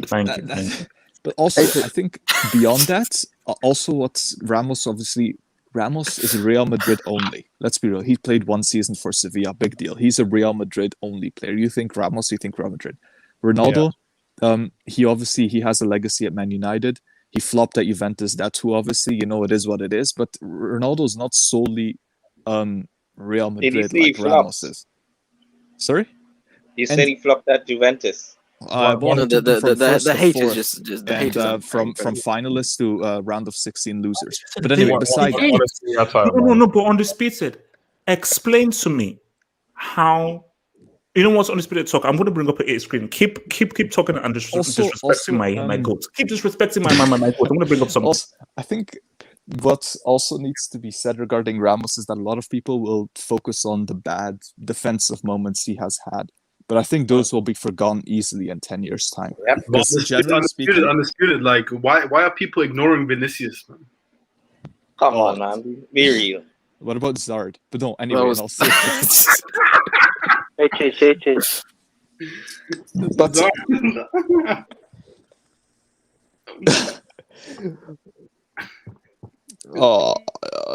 but on the speed side, shut your mouth. So basically, we're like basically in course. Are we really going to compare a defender to an attacker in goals? Undisputed. So members of the courts, jury, live chat, and so forth. I would like to bring Undisputed to the stand. So you still stand. Swear to tell the truth, the whole truth, and nothing but the truth, to help me God. Undisputed. Yes, I will tell nothing but the truth. Good. Undisputed. I've brought up here Exhibit B, please. I would like you to read the line that says 2009 to 2018 Real Madrid. Can you please read the appearances and the goals, please, for the members of the jury? 292 appearances with 311 penalties and tap-ins. No, on the speed set. On the speed set, because it's the first that we don't have a okay. Red Devil, can I actually be the judge for this whole thing, because I trust you. Of course. Now, on the speed set, I will ask again, and this is for a member of the jury. I need you to read what it says on this Wikipedia page. Can you read the appearances and the goals that Cristiano Ronaldo has scored for Real Madrid? Can you please try that again one last time, please? Thank you. 292 appearances and 311 tap-ins and penalties. So, Judge, hey, teacher. Can I? I can actually justify that. That the accused, Judge. Can I say that the accused refuses to read the exhibit? Man. Oh my. Can I as a judge, can I just sort of add to this that those 311 goals are also just La Liga goals? They don't include all the other competitions. Exactly. Thank you. Yes. It's actually probably more. And how many La Ligas did that win, though? Judge. They actually won more before he came than they did during when he was there. A great Champions League player, though. Apart from finals, he was a complete flop in finals. I'm undisputed. I'm not finished. This is my last line of questions. No. This is my last question. This is my last. I swear, it's my last question. As you said, is 311 more than 292? Yes or no? Yes, it is. And last thing, Undisputed, in most instances, because I know that you are a football connoisseur and you're a brilliant football mind, your knowledge is as vast. In most instances, do you score more goals than appearances, or are goals less than appearances in most instances in football? What is usually more less? But HH, I'm going to expose your own hypocrisy. I didn't say both. No, just answer the freaking question, bro. Usually less. But HH, I'm going to ask you a real quick question here, and this is quite important. Why is Beckenbauer a horseman, but Gerd Müller is not? Are you asking me that question? Yes. Beckenbauer is a horseman because he made a greater impact on his position, and his impact scored more goals greater than Gerd Müller. Who scored more goals? Gerd Müller scored more goals. So my point stands. But no, I'm not here to argue Ramos is a better player than Cristiano. Obviously, he's not. But just Real Madrid legacy. I think Ramos, just the fact that he stayed there for longer, he's solely a Real Madrid player. The fact that he's Spanish actually helps too a little bit, even though most people won't acknowledge that part. And the fact that he was bigger than Cristiano in the finals. Oh, no. Oh, wait. No, hold on. See, when we did, I asked the question like years ago, and I was like, okay, who is a bigger Real Madrid legend? While Cristiano was still for Real Madrid. And I said, would you say Raul or Cristiano? And I said that no, being Spanish is a major part of being a legend. As in, because legend is really like, how close, it's that kind of affinity that you have. And I think my thing was, it's a great argument, because you are right in the sense of he spent time at Man United, and now he has spent time at your Juventus, which makes it harder to say, oh, you're a legend of this club. But Undisputed, you can't. That is a ridiculous stat. Every time I look at that stat, it's really. I don't care how many penalties or tap-ins there are. That is a stupid stat. Stat is stupid. I know, but goals alone, it's. I've said this so many times. Gerd Müller's goal record is as crazy as Cristiano's by every metric, but people for some reason Gerd Müller scored 311 goals in 292 games. Now I know his strike rate was better. He has one of the best strike rates, and his strike rate made it. But I'm looking at the number. I like the whole number. Did he score 311 goals in 292 games? But see, HH, the problem here is Cristiano spent his prime at Real Madrid. So those numbers are just basically his prime. He declined at Juventus. He was rising at United. He spent his prime at Real Madrid. Gerd Müller grew up in Bayern, spent his prime in Bayern, and declined in Bayern. So naturally, those numbers will be lower. If you just look at Gerd Muller's prime years, in the same way you would look at Cristiano's prime years, I'm sure they're quite comparable in terms of strike rate. Also, Gerd Muller is a far bigger international legacy, but that's beside the point. You hate Ronaldo, man. No, he's the fifth best player of all time. No, he doesn't hate Ronaldo. Isn't it obvious? Okay, so who here doesn't believe Ramos is the greatest Real Madrid legend? Is anyone who doesn't believe he's the greatest Real Madrid legend here? Oh, so everyone is in agreement that he is the greatest Real Madrid. I mean, because my thing is, didn't Puskas win the thing is, yeah, like he's for me, he like for most of us, like there's recency bias because no one saw like Di Stefano's like impact, you know. But for our lifetimes, obviously he has been, you know what I mean? But so the question is kind of skewed because like I doubt that like we don't know a lot about the previous legends, you know, in comparison to him. No, but Abdul, is it? No. Abdul, see, my thing is again, this is go back to what's the best league is before when you ask these questions, and this is different from everyone. Is what is your criteria? Some people's criteria is, how many titles did they win? Or people's criteria is, what impact did they make at the club? People say, how long did they start this club? People say, it's everything. It's your impact, your performances, your moments, how many titles you won, and how long you stood at the club. So a key thing is criteria. Because if we're looking based off titles, I think didn't Puskas and these dudes win like 5? Di Stefano won 5, and I think he scored in all 5 finals. Correct me if I'm wrong, but he scored in all 5 finals. 5 in a row as well. Yeah, I think he did. He scored like a hat trick. Like, why did people not talk about that 5p as much as the 3p? You know, because because according to HH, the Champions League only counts from like when it became the Champions League and not the European. So this is just for his Chelsea agenda. So that's a good question. Yeah, HH, what is Chelsea? Who is Chelsea biggest legend? Who what? That's what I wanted to ask him. That's what he said being Spanish like counts a lot to being a Real Madrid legend. But if you look, really, all of our like individual club legends, are they really from the same nation? Like yes. you look at No, they're not, bro. Like Barca. Who said Gerrard? Who said Gerrard? I need to ask a question about that, but anyway, go on. Are you guys saying that's not Liverpool's I'm pretty sure he scored in every Champions League final. No, bro. You see, this is why things get difficult. This, correct me if I'm wrong, but this, I believe, is a 5-peat. Yeah. So, it's a 5-peat to school. Who was playing there? How many fruit sellers were in this? No, that's not fair. Because no. My thing here is that because I don't like doing this because same thing of I don't like saying that Pele's World Cup in 58 doesn't mean anything because the guys were part-timers and so forth. But think that internationals and clubs are different because in club football now there's so much money involved and you have so many different super teams.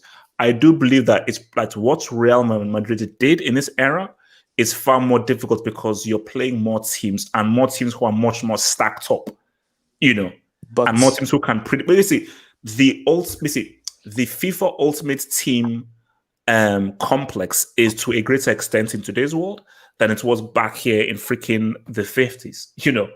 So people say like, you can't compare the eras and it's unfair to because the quality of the football was terrible back in the day, right? I mean, if you wasn't really alive back then, how are you telling me the quality of football was different? Like, is anyone here alive? No, I've seen a. Everything is. Everything is relative. I don't feel. It's all rare because you may say it's bad compared to now, but by the quality not being good, does it therefore make it easier? How do you say the quality is not good though? Like, how do you determine that? Do you know if these guys was drunk? What happened if guys was high and drinking? Guys, I saw the referees. Guys, a Di Stefano Go on. performance from start to finish. Like every touch he made, he kind of played like Zidane, as weird as it sounds. Kind of Whoa, like you Zidane. relax, chill. No. Undisputed, relax. Dude, Di Stefano is above Zidane in the all-time Undisputed. list, by the way. Do you want to get thrown out of this whole thing? Don't you dare mention that guy. Educate yourself, you brick. You think Bergkamp is better than Cruyff, you brick. I'm not watching any Di Stefano clips. Don't you dare put him in the same breath. Don't you dare put him in the same breath as Zidane is your horseman. You're a 90s merchant. That's the problem. I don't give a crap what Di Stefano's done. He is not in the same stratosphere as Zinedine, Zizou, Zidane. So give me a break. The way Ramos has left, bro, he's leaving for money, so that's a minus for me, you know. And he's leaving for money. He's leaving for money because what was the reason? I thought the reason was they didn't. There was like a contract issue where he wanted longer. He wants 2 years, and they're only willing to give him 1 year. Yeah, that's which is understandable because he's 30 something and Donny Perez so that makes sense. So no, go on. Wait. So sorry, Red Devil, you want to speak? Red Devil, talk. Yeah, no, I'm just saying, just two good points. The first one, just into undisputed. Gerrard never won a Premier League, so just put out that he never won a Premier League. So it is what it is. The second, Red Devil, just I didn't hear you properly. Just repeat that again. Oh, sorry, Gerrard never won a Premier League. Thank you. Thank you. I just changed my avatar. Mute your mic. It just is what it is.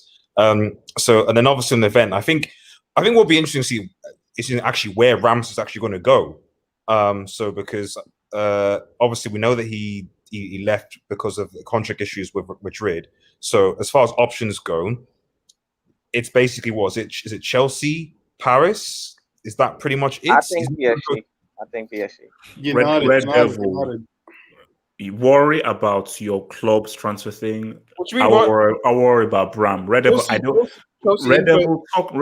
You're relating to the UCL winners. Don't you disrespect the UCL winner now. Red Devil, I will worry about our transfer things. Don't mention Chelsea. Take Chelsea out your mouth. Take Chelsea out your mouth. Hey, Jade, you're saying you wouldn't take Sergio Ramos at Chelsea? Bro, I'm not discussing Chelsea's transfers with you because you were one of the guys who take Sergio and Cristiano at the same time.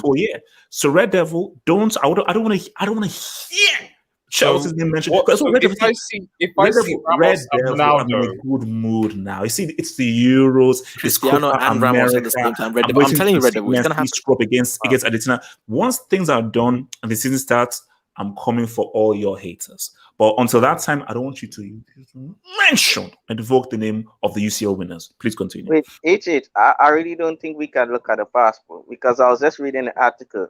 George Best said he had sex 10 minutes before every match. Maybe that it was a different breed. It was a different breed. Kevin Prince before the match, was it in the changing room? Respect George Best. Yeah, Ballon d'Or winner. Ballon d'Or winner. How many of you are you saying Ramos is Real Madrid's greatest and he's greater than Cristiano Ronaldo, one of the icons of the sport? Cristiano. He has to be because he's Spanish. That's why simple was that Ramos is Spanish and Cristiano is Portuguese. So Ramos will always be I'm not saying Cristiano's, but it's just from a purely ethnic. It's like going back to the whole David De Gea thing when I think he was supposed to go to Madrid.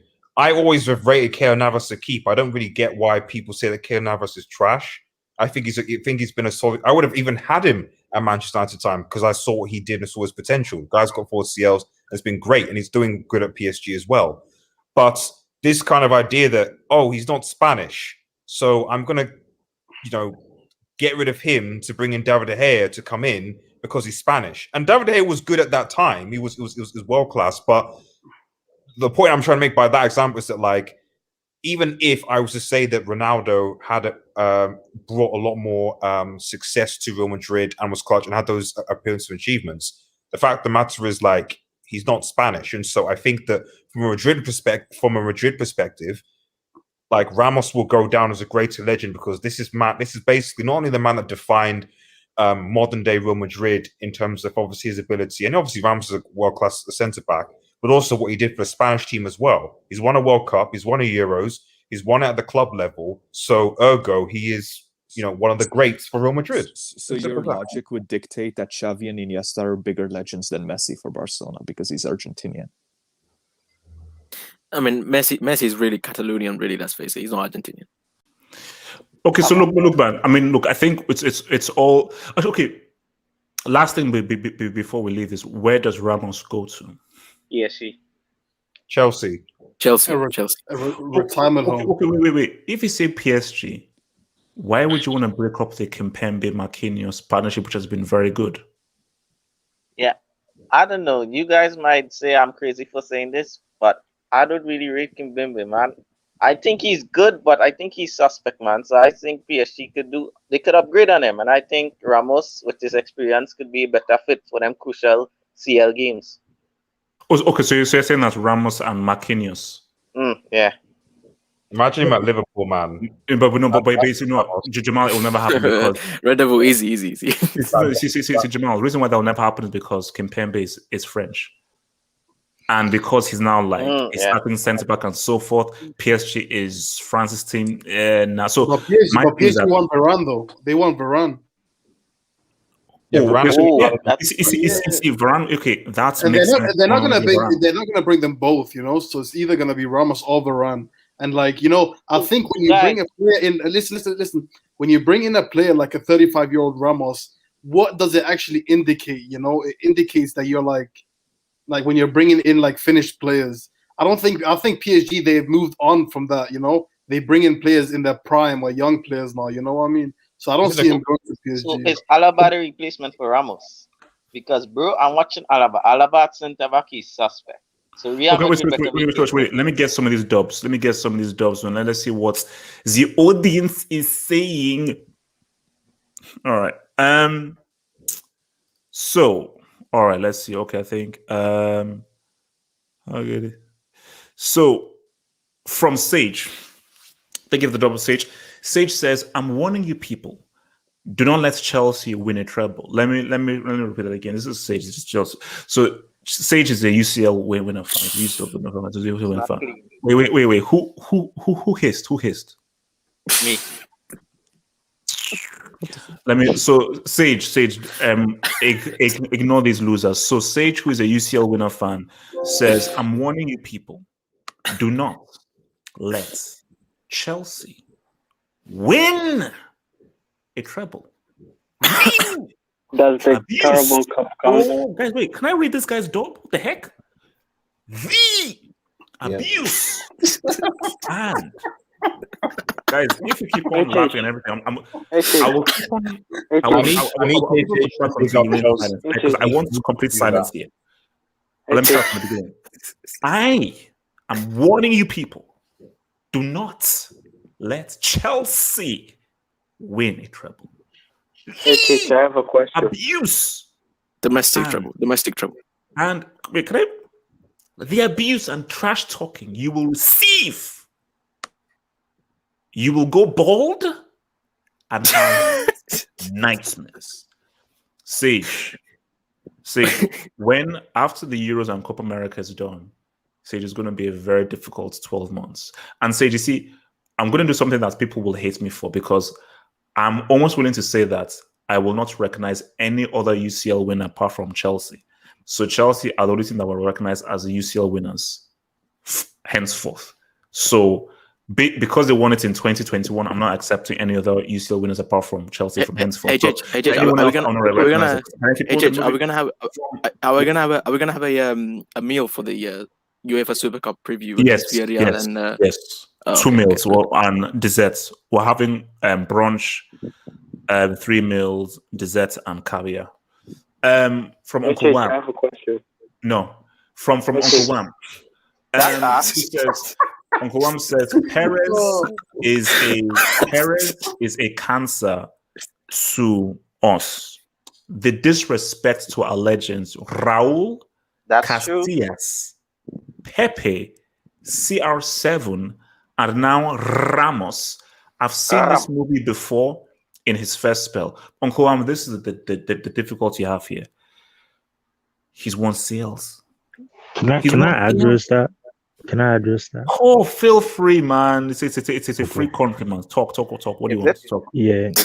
But Cole, remember but you're a what- Barca fan. Remember a Barca fan. No.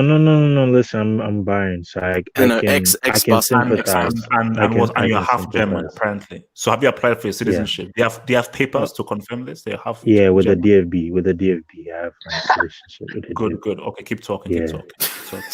I spoke with the DFB president 2 days ago. Yeah. So, what I would say is, it's like a trend for like Bayern too, because like if you see like Bayern also loses a lot of their legends, and I don't think it is just the. I don't think it's the. I think it's a good idea to let go of these players. You understand what I'm trying to say? Because let's say they get washed and they're not good anymore, then what can you do?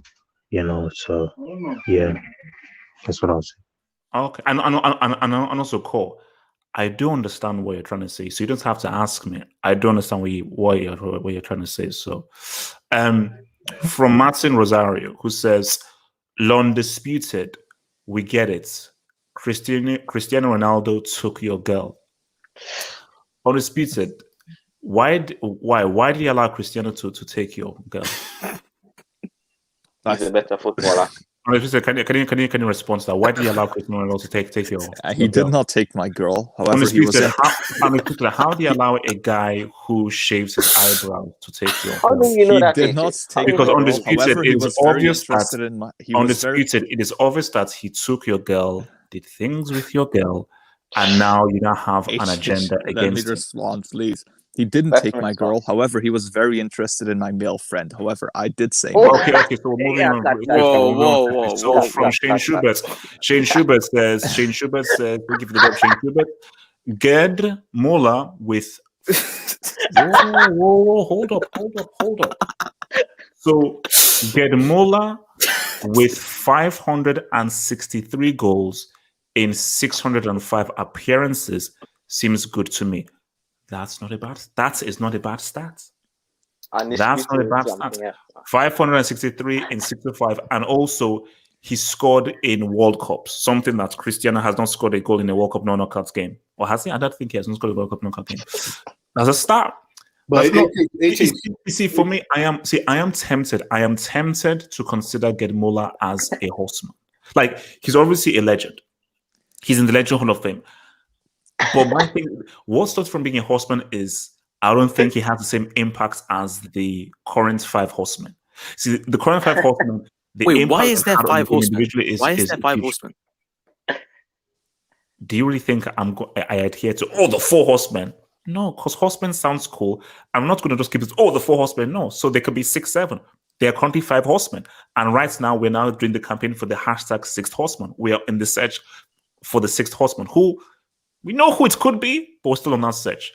So, from your boy 88th Bus Stop, from Give It Up, 88th Bus Stop says, in the early 2000s, teams were more stacked up with quality than every squad compared to now. The quality of footballers ain't getting better. So, yeah, let me repeat this again. In the early 2000s, teams were more stacked with quality in every squad compared to now. The quality of footballers aren't getting better.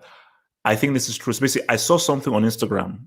I think Thiago Alcantara was saying that the individual quality has decreased because what you see now are guys are more physically at the top of their level, so they can then run more. Because remember, what's the big thing now? Pressing. How hard you walk off of the ball. So because there's so much tactics, something Messi can do. Something Messi can do. Not everything you have to involve Messi in, bro. Wait. So how do you spell Messi? How do you spell Messi? So my thing is MESSY. He's obsessed with Messi, man. So let me just meet this fucking guy. So my thing is, like how many Ronaldinhos do we have? How many Figos do we have? How many Okochas do we have? No, not that many. So definitely the individual quality has definitely gone down because when you look at the early 2000s, like late 90s, early 2000s, there were so many guys, so many individuals, so many look at this guy.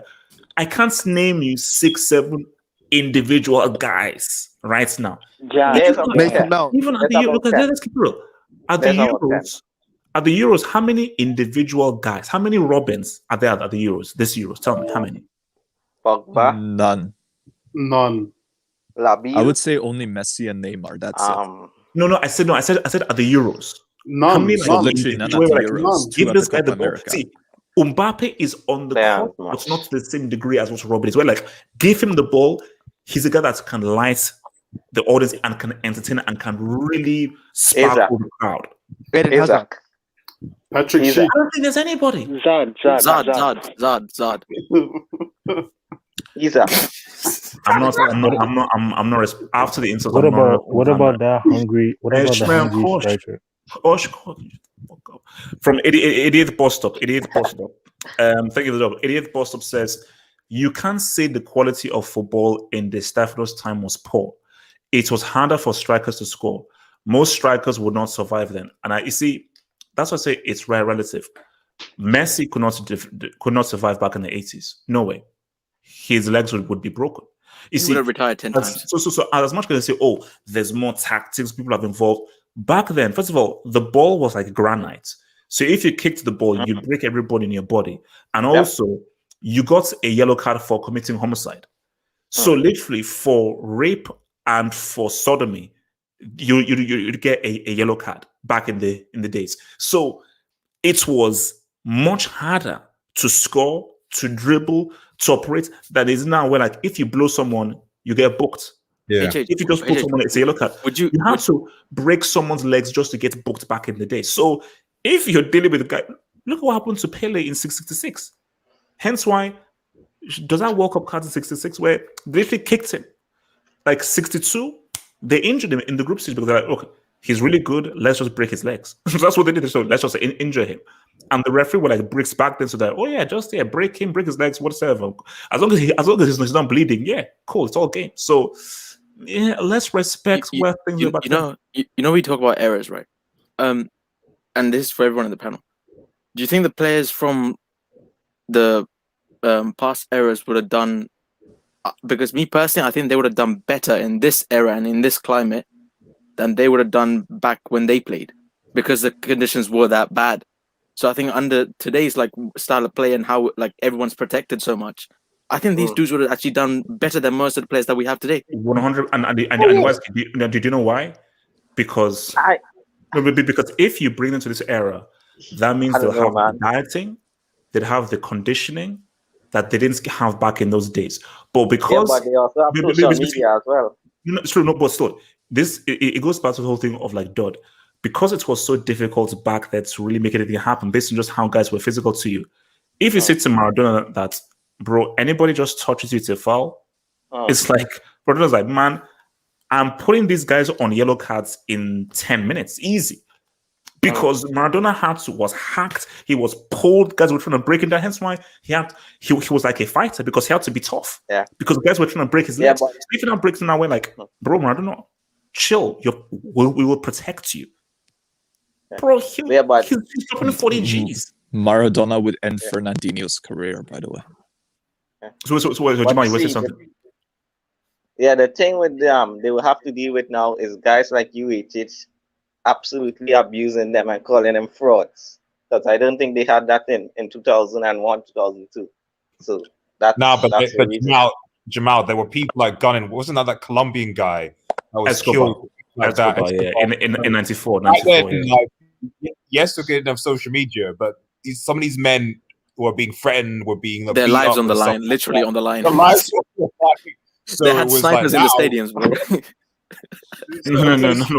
No, bro. Like in Russia and the Soviet Union, you just like basically social media back then was different. You see, when you mess up right now, you get abused. You get sniped. If you mess up back then, you need to carry yourself. You need to carry like a nuke and like AK-47s back then. And actually basically, you need to go to bed with a bulletproof vest, pretty much. So things were different back then. The Union players disappeared. There were players that disappeared, man. So okay, look, let me. So from what's it called? From Casey, who says, I think you're the dub. So Casey says you can't compare the Champions League with the European Cup of the 60s as Latin American teams were better. Pele, Santos was ahead of Real. They could hold on to their players. And I think this is a key thing that people forget, man, is that the Brazilian clubs back in the 60s, 50s were actually damn good. They were really, really good, but, and it's a great point. Right now, all the Brazilian players and South American players, they want to leave Brazil and they're going to Real Madrid. But back then, Santos kept a hold of the Brazilians, Argentines, and so forth. So the Brazilians and Argentines all stayed in South America. So Real Madrid winning the European Cup, you're not really facing the best. You see, for me, I say that I don't need a club World Cup. Whoever wins the Champions League, you're the best in the world, because all the best players in the world all come to Europe now. But back then, there was a separation of South American clubs and European clubs. And probably the best players in the world probably played for the South American clubs, because they were the guys that won the 58 World Cup, the 62 World Cup, the 70 World Cup. So, So, guys, let's address the events that happened aujourd'hui. 136.20. Why do people keep on hating, or why do people keep on disrespecting Germany? Because I know that people coming into this tournament, they were like, Germany, what these guys, what can they do? They're finished, they're done for. And like, guys, why can't we just respect football heritage? It's a simple thing. Respect football heritage. It's because of the 2018 World Cup, man. Yeah, that's no. Can I go first? Okay. See, here's the thing. Not everybody, no one thing can be fully successful all the time. Even the very best will fall down and will get defeated and so forth. Lennox Lewis lost to Hassan Rahman, lost everything, came back, and he beat it. He lost many fights. He will lose a fight, come back and beat it. So all because a team or an individual is great doesn't mean that they won't go through pitfalls. They won't go through hardships. So yeah, they finished bottom of the group in World Cup 2018. Does that not mean that Germany are now trash? No. It just means that they also got lubricated by Spain. No, Spain lubrication in time. They didn't pop up, and I'm sure that there must have been World Cups back in the 70s or 80s where they didn't do particularly well, but they eventually bounced back. Like, what's it called? I think it was Euro 2000 or 04 where they did really badly, and then they said, look, we just have to have a total revamp. But look, what Germany did to Portugal, man, that was ugly. That was. Can I go first? Okay, sorry. Red Devil, talk to me. I mean, what did you make of Germany in that game and so forth? And also, as well, shout out to Cristiano, who did that piece of skill that went out for a goal kick, man. But he scored a goal, though. He scored a goal. I know. It's happened, but I know. 3 goals. And the assist. Ronaldo scores 3 goals and Mbappe scores, Yeah. I won't bring that in. I want to penalty tapping, yeah. Penalty tapping. But just the thing, like I honestly I saw a lot of Ronaldo and Bruno Fernandes, hate after this game. Red Devil. No, Red Devil pause. Red Devil pause. Yeah, we have to speak out, Bruno. You're so smart. You always know the right things to go through. Red Devil. Yes. Bruno Fernandes. He's a doctor, right? This topic is Germany, Portugal, so everything is put together. But because Red Devil, because you vouched for this man, because I'll ask what just answer to Bruno. I'm sorry. I called you Bruno. Red Devil. Can you explain to me Bruno Fernandes' performance in these 2 games, please? Thank you. Oh boy. These are they've not been good. They've not been good. There's no doubt. They've not been good. He's not been acknowledged. Now I don't know whether that's because easy. I don't get how Oli can get more out of Bruno than what this Portuguese manager is doing right now with Santos playing brickish football, to be honest. But to be honest, based on this game, like Portugal's fullbacks were garbage. Sinead and Gray were garbage, and I think they needed good fullbacks, pacey that had a degree of defensibility against the German side. They were completely outplayed. And the centre backs, people like my point was, okay, yes, you're right. Fernandes has had a shocking tournament, but I'm sorry. People said, and I shout out to Undisputed and Jamal here, and Liverpool fans in chat, King Soul, etc. These man said, well, they didn't say that, but they were trying to defend the guy. That people saying that Diaz is better than Van Dijk. And these man, Jamal, Van der Sar said, like, you can't say that Ruben Diaz is better than Van Dijk given what Van Dijk has achieved. Diaz is apparently the best. I was told he's the best centre back in the world, or something like that. The man held 4 goals today. It's one thing to. It's one thing. And he to scored it.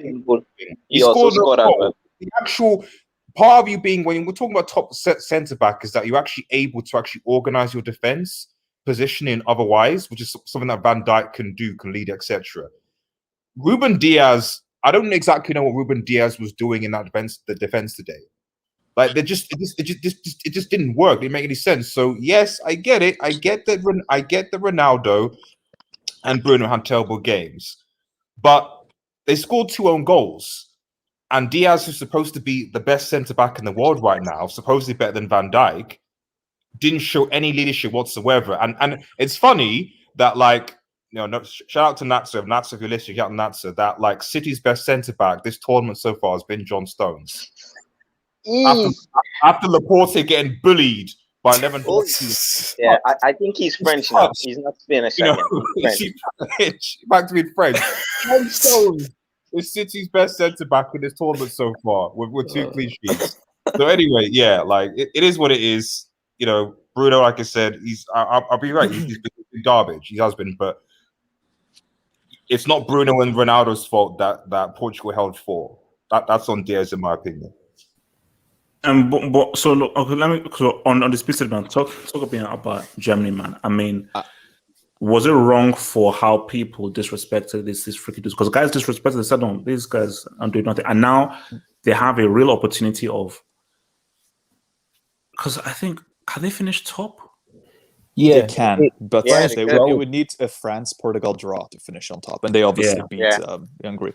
But I think Germany is a Miroslav Klose away from being joint favorites. They just don't have that man in the box. It's a big problem. Just Klose wasn't a great footballer, but he was a great finisher, and just having someone in the box in general. But I think isn't that Portugal, no Muller?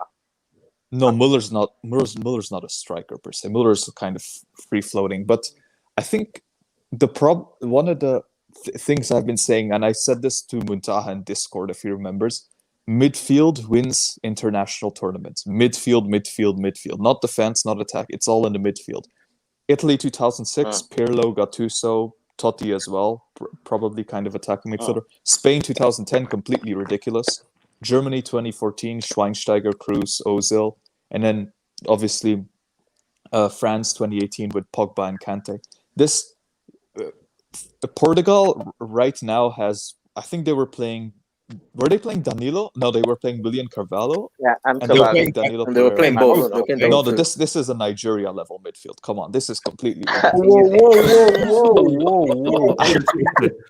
On the video, can you please disrespect, yo? Come on, man. Don't invoke my country that way. Use Alaska or Greenland. Are you sick? I apologize. But it's the same. Sorry, it's the same problem with England, by the way. Phillips and Rice. You look at England. You look at Croatia 2018. Who did they have in defense? Their best defender was Lovren. Okay. Their best attacker, Mandzukic, Perisic, decent players, not great. They also the midfield carried that team to a World Cup final. And then England 2018 brought very good in most positions except the center of the park. For some reason, from what I've seen in pretty much every international tournament I've watched live, it's always central midfield wins you international tournaments. That's it. Wasn't your current captain, your GOAT captain, playing in that England time? Henderson wasn't he there? He was by himself against Modric and Rakitic. Okay, it was unfair because Southgate decided to partner him with this retard Lingard. It's not fair. Excuses are flying in left and right. But no, It's Portugal. I've been seeing this for a long time, and Portugal's overrated. Central midfield, too weak to win any tournament. And people keep blaming the coach Santos, but the truth is they can't play expansive football. They have to play negative football. The moment they open up against a team that's like Germany probably does have the best midfield in the world, or like France, they'll get wrecked because these guys, Danilo and Pereira, these guys are too slow. Wait, Too slow on the ball, too slow off the ball. Bro, you said they have the best midfield in the world, right? Germany? Now you said that, but did you think that they had the best midfield in the world before the start of the tournament? Yeah. On paper, they've always had the best midfield in the world. If you want to wait, you're saying Germany has the best midfield at the Euros? Yes. Who's better? Better than Müller can be considered midfielder. Kimmich can be considered midfielder. Respect, guy. Undisputed. Respect Mount, Phillips, and Steele or Rice, whichever one you want to call him. I mean, Italy comes close, especially if the king is fit and he comes back into the side. I would say France. Midfield is better than France's midfield. No, France is first. Overall, France is first. But in all honesty, though, like when we did the previews for the squads and so forth, and I saw that midfield from Germany, I was like, oh no. This might be one of the best midfields. No, it is. It's not one of the best. It's not the first. It is. No. I don't think it is because France. Let me tell you you something. can only play two players. You can't play two players. You can't play two of them. They have the best depth in midfield, but I don't really think it's the strongest. It is the best because I'm viewing it based off of the options, because see, it depends on how you want to view it. Because in terms of options, it's Portugal. Portugal have in terms of options in midfield, Portugal have the best depth. So what the hell are you talking about? No, I think it's Germany, man. I think it's Germany. Quality midfielders, come on, it's Germany. Hold up. Gatlock, are you counting Emre Can as a football player? I forgot that. No, but Musiala, Kimmich, Gundogan, Goretzka, Neuhaus. I know you didn't say Neuhaus. What about Belgium? Look, everybody has -1 in their team. One at a time. Gatlock, Wilson, and thinking. What's one at a time? Gatlock. Goretzka. What was the question? You just came to me. So who's the best midfield? Germany have the best midfield at these Euros? Yes, it's a no-brainer. Yes, they do. It's a no-brainer. You have the guy who scored the World Cup. Gatlock. One at a time, guys. Like, let's go through their midfield, man. You have Kroos, you have Havertz. Look, I know you want to count Müller as one, but he's an attacking midfielder. Kimmich, Neuhaus, Goretzka, Musiala, Neuhaus. I know what the hell Hoffman is. But that team is actually good, man.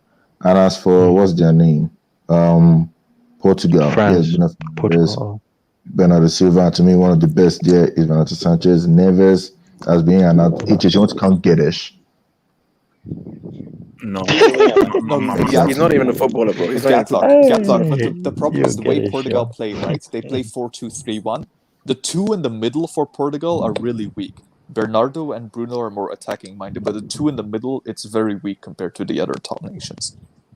Yeah, and if you go to Belgium, Tillemans, De Bruyne, for sure.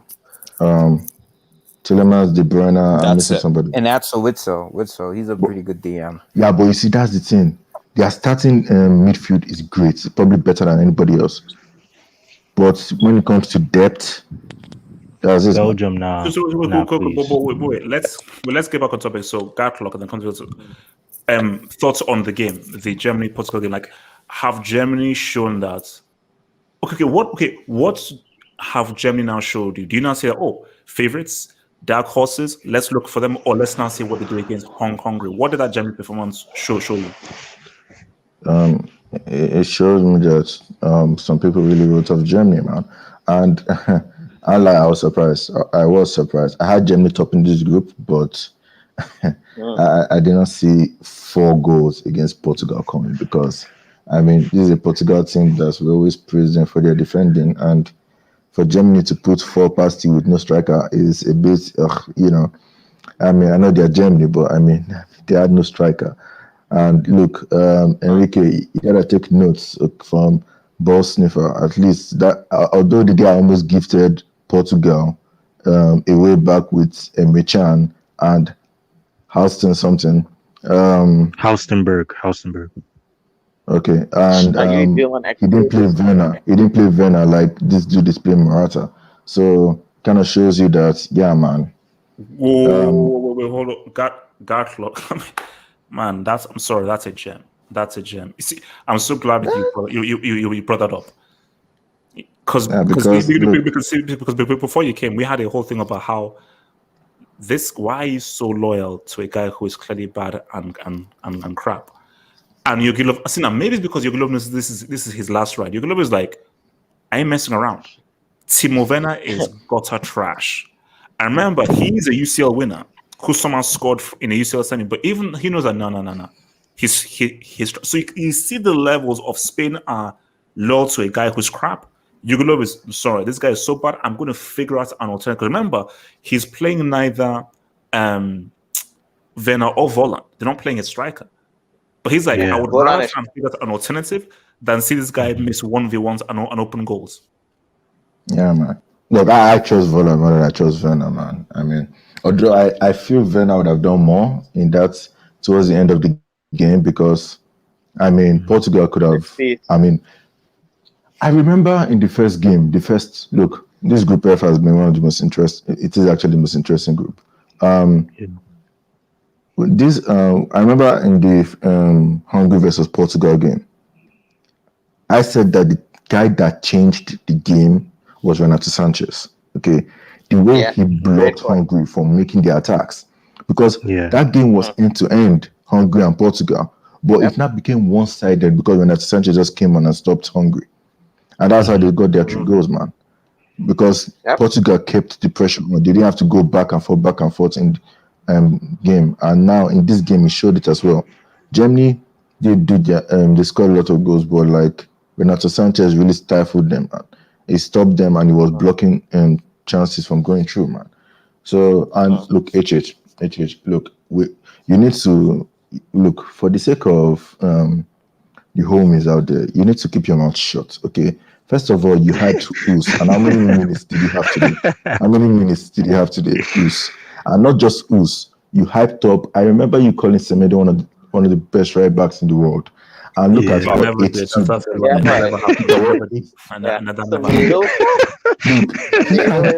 Semedo has had 2 different left back give birth to him. The first was Alfonso David. The second now is Wilson. Okay. Wait, that's love. I'm begging. That's love. I like how you said the left back. What's the left back name again?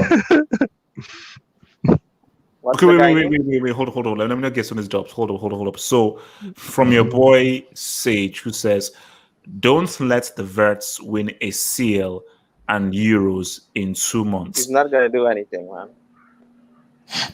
You see, just keep things on the down low because I think the focus now on Conte, although I believe that some people always talk about France, but I believe that France is not going to get those Euros. But hold on. I forgot to praise this guy. But, see, my thing is, I think Germany can make a little bit of noise. These guys can't win it. I think they'll make noise. I can't see Germany winning these Euros.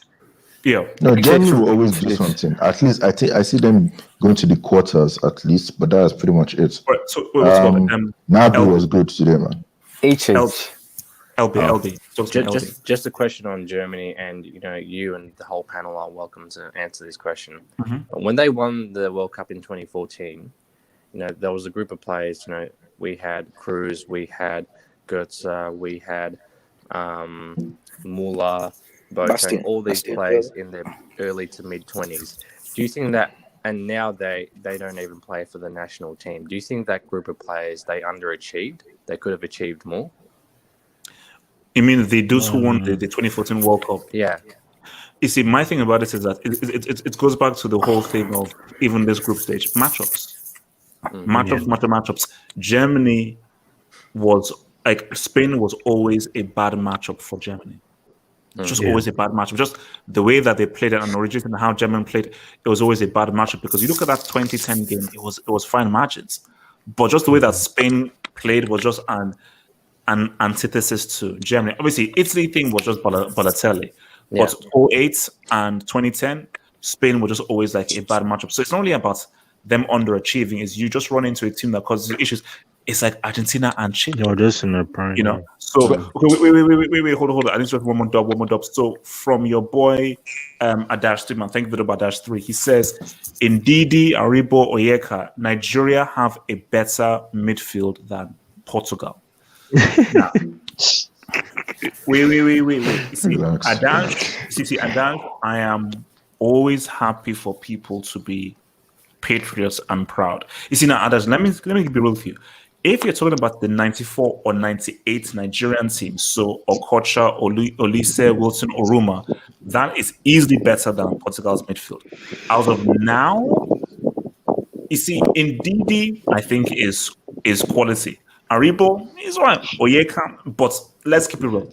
Portugal's midfield, apart from Bruno Fernandes, it's quality. Bruno Fernandes, I think that guy he's overrated. We all know that. So if you put Bruno Fernandes to one side, come on, it's because look, we haven't seen Ruben Neves play, we haven't seen João Felix play because he has an attacking midfielder. So he's injured. But it's why are you surprised that Germany? Even if he was fit, he still wouldn't have played him. Wilton, talk to me, Wilton. It's just why I don't know why people are surprised that Germany like absolutely destroyed Portugal. Like it was expected. It's just because Wilton and Lax. It's just 4 goals.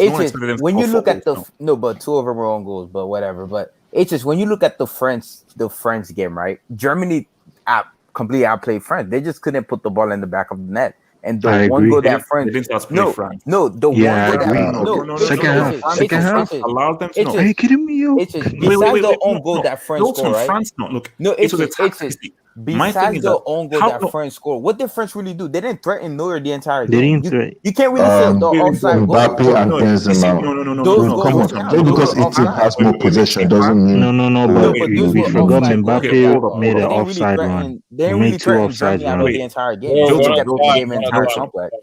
Wilson, France allowed Germany to have the ball. Of course, we know that. It was part of their tactic. So Germany would only have outplayed France if they did what they were doing to Portugal, where you are breaking the lines, you're putting the ball into the box, and you're literally just taking the defense apart. But every time Germany came towards it, France intercept. Defend, that's why France I think won, because they have the better center back, and their center back are actually faster compared to what Portugal have. So how did Germany outplay France? No, I'm not saying like outplay. I'm saying it like in a way that France didn't really create anything. Let's be real. In that game, you can't really say those offside goals because they were offside. You can't really France didn't really threaten Neuer out of the entire game. Okay, but Wilton, at the end of the day, even if you call them offside goals, they still put themselves in those positions that but it doesn't count. It doesn't count. No. I know it doesn't count. Well, it counts to me, but officially it doesn't count. But my thing is that they still put themselves in those positions that Germany couldn't put themselves in. I think even if they couldn't even put themselves to, we scored a goal that was just marginally offside. They couldn't even get to that stage because they found it hard to even break past France's defensive line. But they did. They just couldn't really score. They just couldn't score. They just couldn't put. Gnabry just wasn't on it on that. No. It wasn't just about not scoring. See, if it was a case where they had several shots on target and couldn't score, I'd be like, look, man, I think France only had one shot on target that game. I think. Yeah.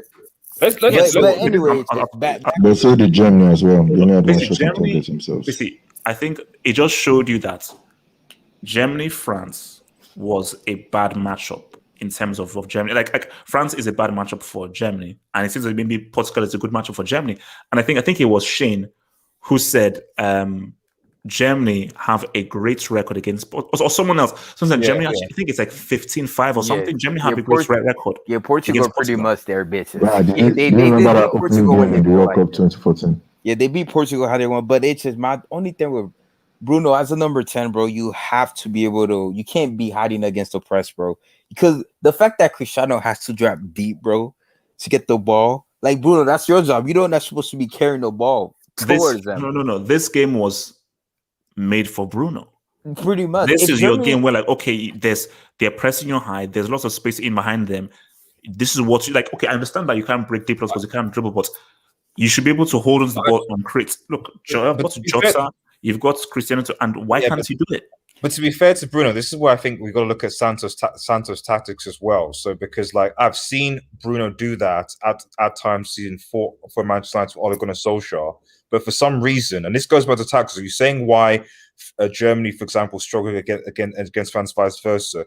Well, let's be real. France so far, and probably is why they struggle against Hungary today, is France are really playing counter-attacking football.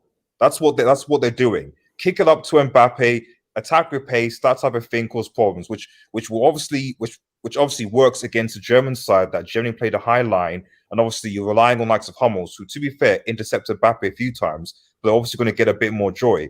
But against the Hungary side, they were going to be a lot more compact and could actually play football. It didn't work as effective as it did against Germany. Whereas with Portugal, the problem that I see, at least with Santos players, that even though it has the ability, Fernandes, Jota, and it has to have the ability to go into that space. I think it's got to be a coaching issue because in his mind, it's like you guys have got to be back and defend. So as far as I'm concerned, irrespective of the fact that Fernandes could have done what Bilton said he would have done, from the coach down, he's like, no. The most important thing you do is that you put 11 men behind the ball and then you long the ball up and counter attack. The problem is that Portugal weren't quick in that transition, and Germany punished them. So I don't think it's that. I mean, I don't know, because I've seen Bruno Fernandes do it for Manchester United this season. But I just think that Santos, collectively with this Portugal side, says, right, you guys have to defend deep first. I mean, the goal they scored against Germany was easy. Hold on. HH. Do you realize that this guy is a doctor by day and lawyer for United players by night? Who? The guy below you.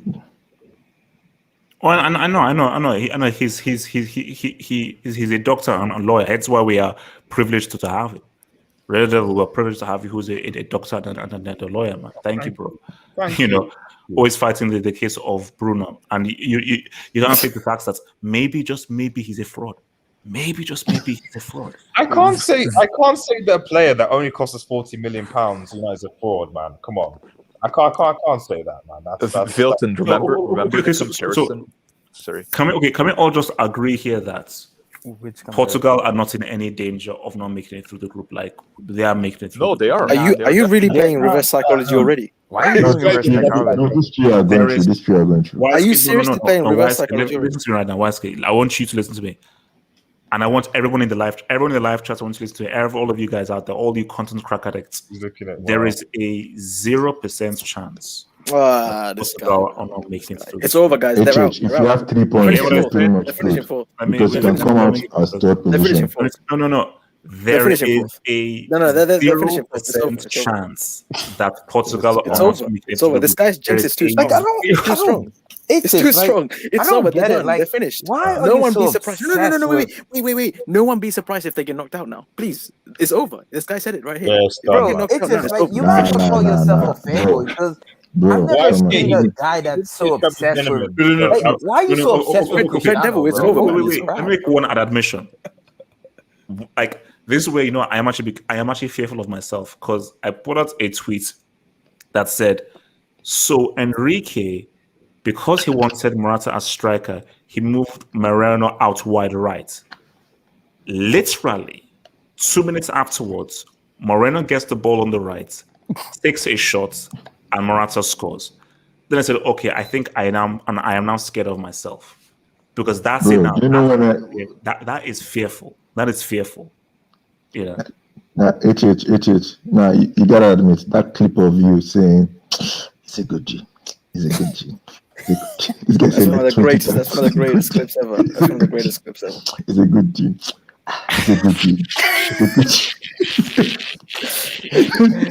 Like I don't, bro. You You said obsessed that with 20 football. times, yo. It's just like you are obsessed with him. I don't know what Cristiano See, no, did to you, my but thing you're is so that obsessed with this guy, bro, for no reason. You see, that's unfair. That's just unfair. Like, I clown a dude and he comes on and provides an assist and they winning goal. That's just stupid. Like, that's unfair. And look, it wasn't a good G. Actually, you're clowning Bruno, so just wait for him to ball in next game. Okay, yeah, I guess I could work. I don't know why Cristiano's getting guys, hate, though, to be honest with you. He did what he's supposed to do. Bro, he scored. Golden, it's just hate, bro. I don't know what else he was supposed to do. Easy. So, guys, I want to talk about France, man. I didn't even get to talk about Germany. I know, Cole. I know. I had so many gems, yo. I had so many gems prepared. Yo, this guy skipped me. Hey, Ted, you got to let him speak. He's a German, man. He's a German. He's a German, bro. And this is a question to the live chat and to the panel. Why is there a Giroud Benzema comparison, and why do people want Benzema to fail? That's a better one. Why do people want Benzema to fail? Where does that come from? He's from Real Madrid, and his personality is. After all this finishes, everybody sees him as a prick. Wait. No, wait. Hold up. I need to. Let me hold up, guys. Let me get these dubs. I'm late on my dub. Let me get my dub. So, from Shane Schubert.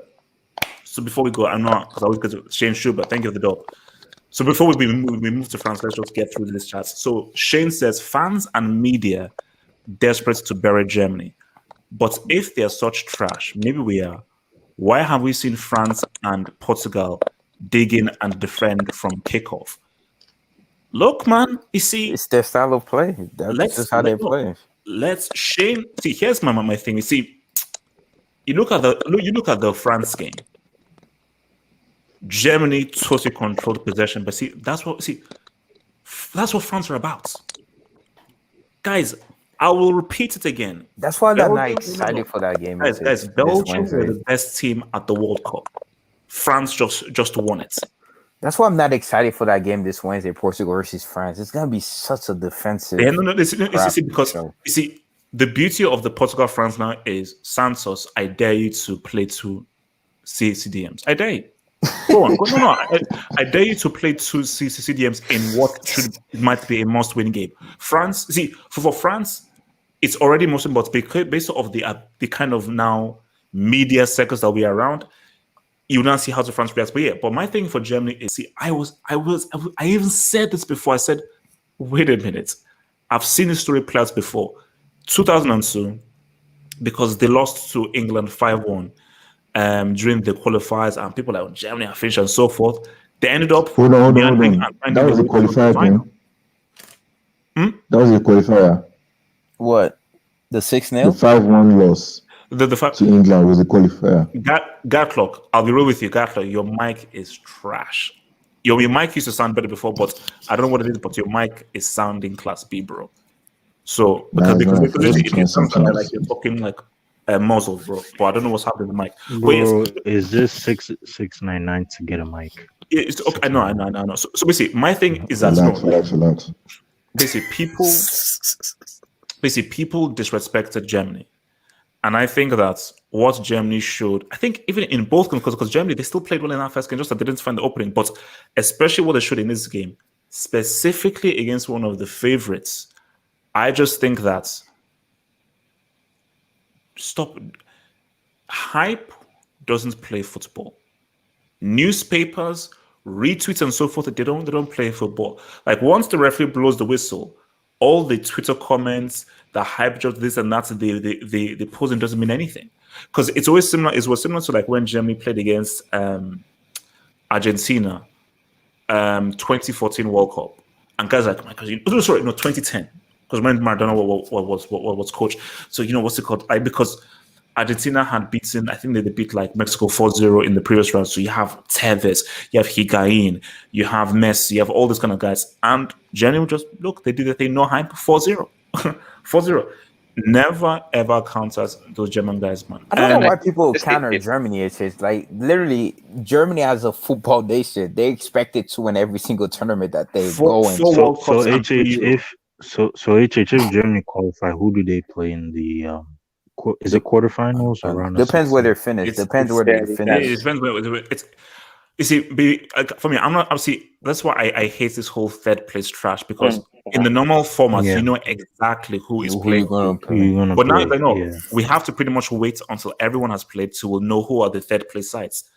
So it's hard for us to know who is going to play who. Guys. Wait, since we talk. Oh, okay, go ahead, bro. So then, can Poland qualify to the next one? Okay, YSK, talk to me, YSK. Okay. No. I was just gonna say that we were talking about Bruno and the Portuguese midfield, but I don't think we've gone harsh enough on that defense, bro. Because I do not know what on earth. I don't know what on earth those fullbacks were doing. They were so narrow the whole game. They literally. It's not. No, it's not their fault. They literally. Tomato's on. He's on crack. He's on. I don't know what he's doing. He's on another planet somewhere. He's doing something else. That dude was inside the whole time. And guys, you know what was the mad thing? It might as well been 3v4 like the whole game because Tomato was nowhere to be found. And what they did was these guys actually allowed Cross and Inshallah to work, bro. How the no. I love Pepe, but we almost ended Pepe career today, bro. But YSK, maybe their thinking was we'll allow you guys to cross because we believe that we can deal with your crosses. Because remember, there's a point where like Twitter was their aerial ability is really good. You see, the danger of that though is if you have guys who are good at crossing and good at pass, specifically Joshua Kimmich, who is a good passer and he's quite precise and accurate. So he just doesn't do cross and hope. You know, you're playing a numbers game. Who in their right mind? No, but that's not the point though. It's not like it's not like. See, you said, oh, they allowed them to cross, and that was a tactic. That's brick tactics. Who in their right minds allows a team to cross? It's not like you're allowing a team to have. Wait, hold on. It's not like you're allowing a team to have possession of the ball. That's a different thing.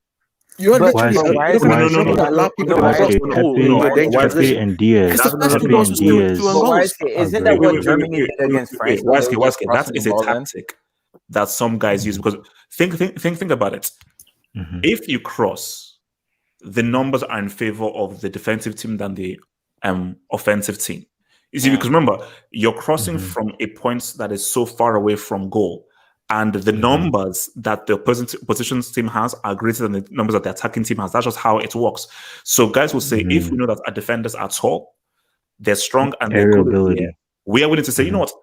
And what you want to do is cross from far away. The numbers will always go as in favor of you. But what you don't want is the cross to be to come nearer. But so the issue with I agree with that. Because Portugal can catch on the counter. No. See, I agree with that. I agree with that. But the point is, yes, the counterattack was the tactic, and obviously they caught them once.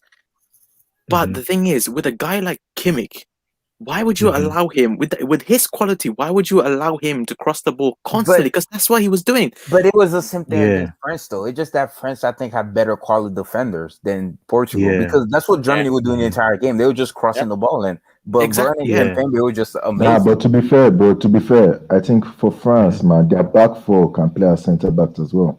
That's what I'm saying. They just have a better defense than Portugal. But guys, that's why it didn't work. Play two defensive midfielders and get split open so easy. No, it's the aerial ability of France. That's why France was so comfortable of letting Kimmich cross the ball. You see, because they could counter attack. Pogba is like 191 centimeters, man. And Pogba is actually a baller. Pogba is very good on the ball, unlike Bruno. So Pogba But it's just wait. Actually, I said I was going to come to call. So call. So I was going to call. What is it on? Your views on why Germany were able to expose Portugal then?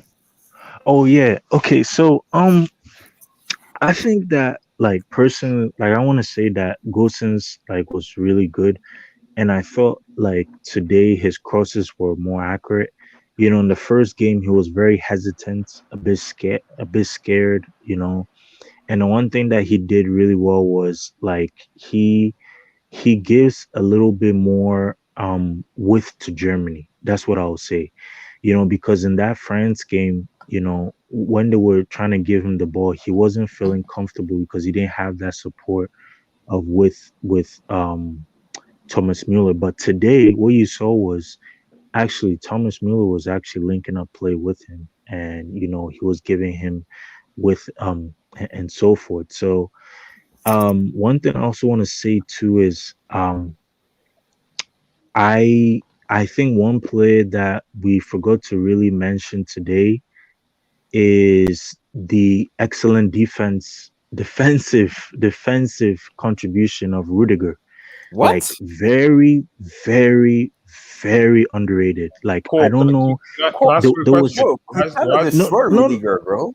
Why was he not banned for the bite? By the way, he literally bit Pogba.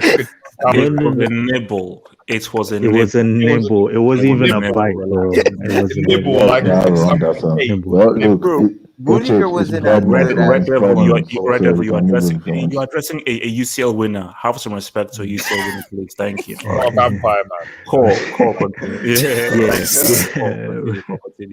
Yeah. So, bro, Rudiger's defense was absolutely amazing. Like he was shutting down aerially. Those times when Portugal had like counterattacks where he shut them down, he shut the crosses. Rudiger was ass today, bro. What game did you watch? If you didn't see destroyed Rudiger, bro. But after Cristiano destroyed. Go back to Copa America. Wait. Hold on. Let me finish some of these dubs and then we can move. So from Martin Rosario, who says, thank you for the dub. Martin Rosario says, if anything, Portugal could take this as a blessing in disguise. They are playing the two best teams in the Euros. This could help them in the knockouts. For me, my thing though is, would you say Germany are better than Belgium?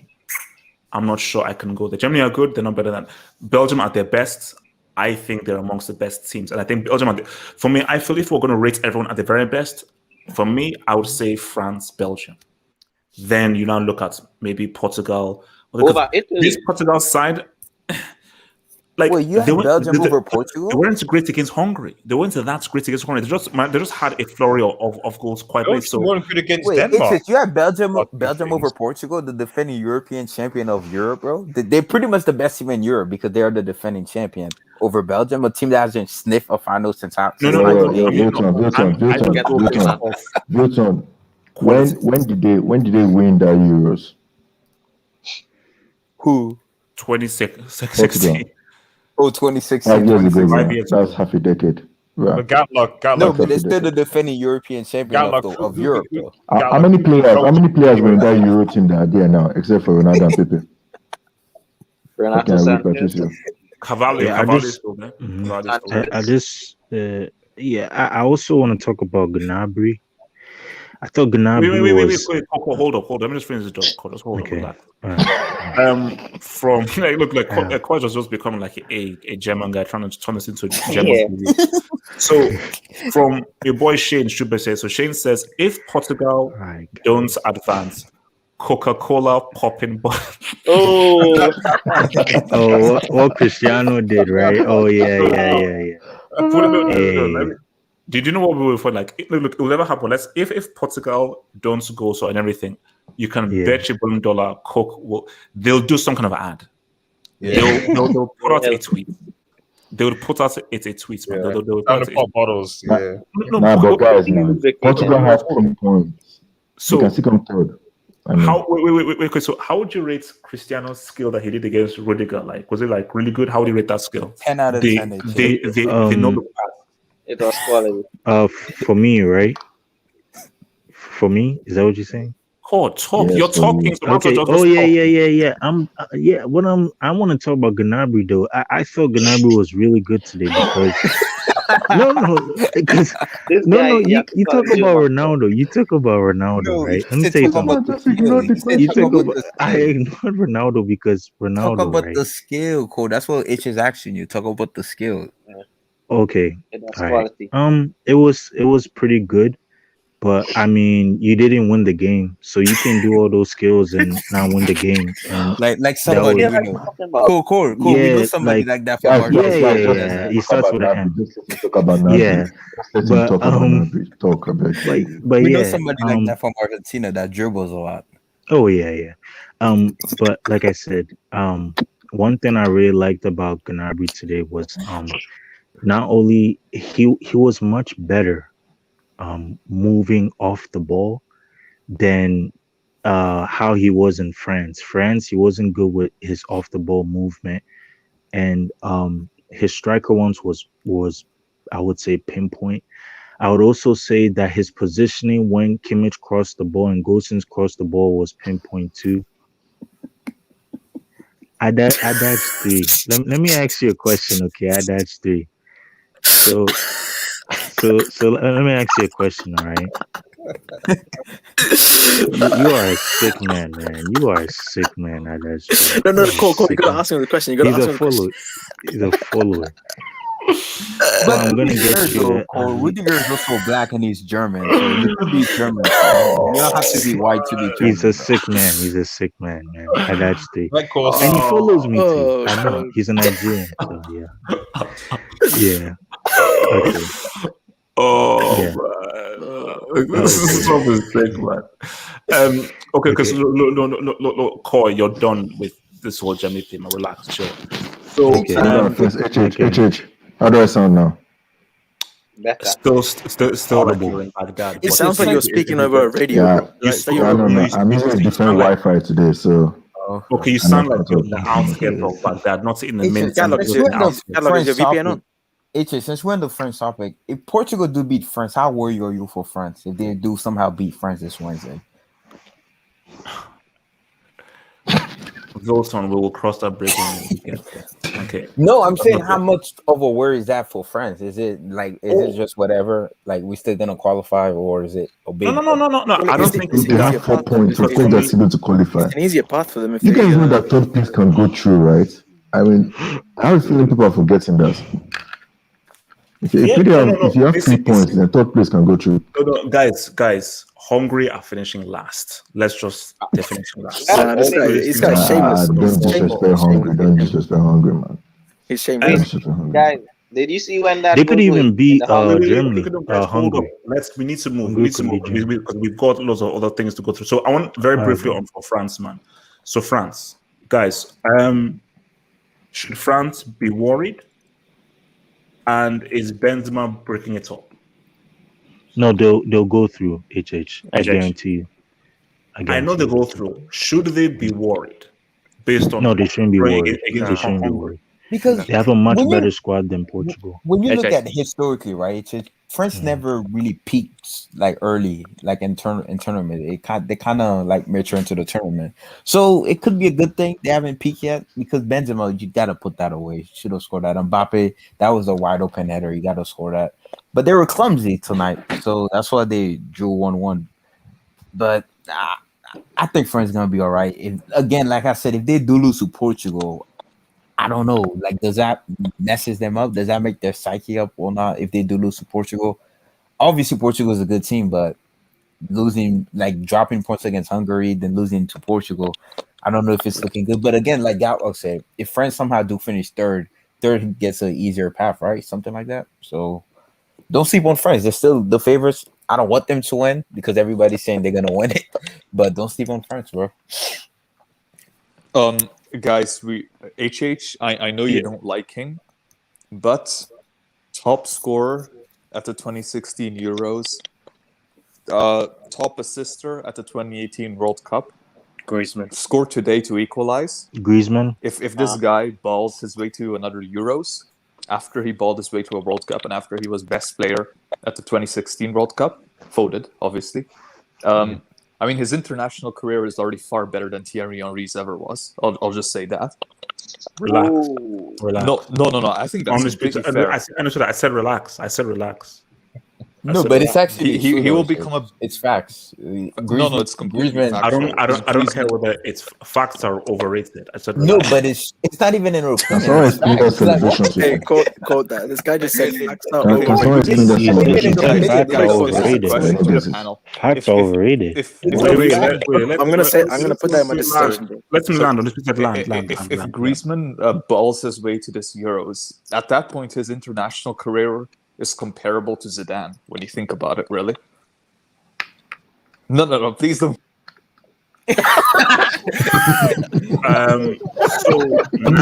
Oh my goodness! Knew that was coming.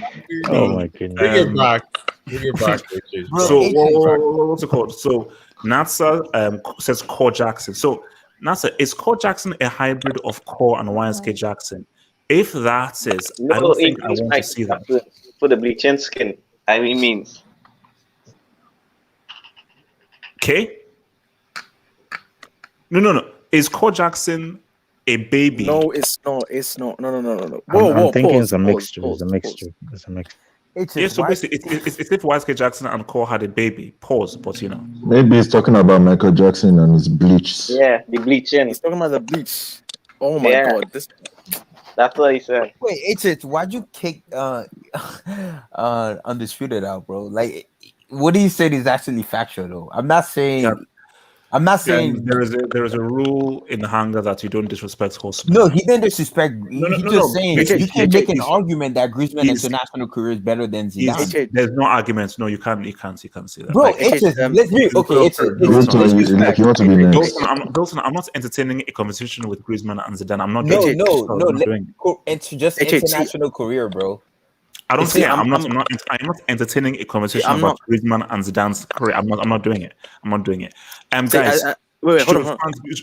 Why are people hating on my guy Karim Benzema? Why do they want him to fail? Because Why? they want to World Cup without him. So, and the narrative is that maybe you are needed. Did they really win the World Cup? Really? Did they? You know it's gonna get worse. You know it's gonna get worse. Without him. What are you talking about? YSK, what do you want? YSK, what do you want? No, I'm just saying, like, I don't think it's justified now. But you know, I'm gonna put that in. Bro, I swear, I'm gonna. This guy really just said that, bro. That's a quote, by the way. I'm gonna put that in my dissertation. I'm putting that in my dissertation. That's actually a good quote, man. Continue. What I was gonna say was, see, it's bad now, the whole like Benzema Giroud narrative, right? And like right now, you can't say it's really justified because clearly Benzema is the better footballer. But if these guys like get humiliated, bro, relax. If these guys get humiliated with Benzema, Let him. Wait. If who gets humiliated? Who? If this French team with Benzema, with Big Benz, gets humiliated in this tournament, bro, then you know it's coming straight at you, bro. It doesn't count. The whole Giroud and Benzema, the whole Giroud and Benzema narrative is coming straight at you, bro. There's an argument to be had that Griezmann actually played better, has played better with Giroud than he has Benzema. Are you going there? Okay, are you really going there? Not really, because we've been giving Kane trash criticism over these two games, but let's be real. What really has Benzema done in these two games? If we're going to criticize Kane and give him this hate, then why are we saying Benzema's great because of what he did in the league, when in these two games, let's be real, he's disappeared, he's not done anything. And Giroud has shown that he's played well with Griezmann, and that's why they want to. What has Giroud done in those two games? He just been on the bench. No, I mean previously is the point. What I'm trying to make is like, what if you're going to criticize Kane? Why aren't we criticize? Why is it wrong to criticize Benzema? Whoa, Red Devil. Maybe Ken is actually trash. Ken is actually trash right now. Is it no Red Devil? No, you made an accusation. Let me respond. Okay. Benzema, you know, I'm counting that goal. I don't care what anyone says. I'm counting the. VAR can go F itself. VAR can go F No, itself. it makes sense. No, he said it wait, himself. can I respond? Facts overrated. VAR, you see, This is a footballing fact. If an amazing goal is scored, you don't rule it out for offside. No, but facts are overrated though.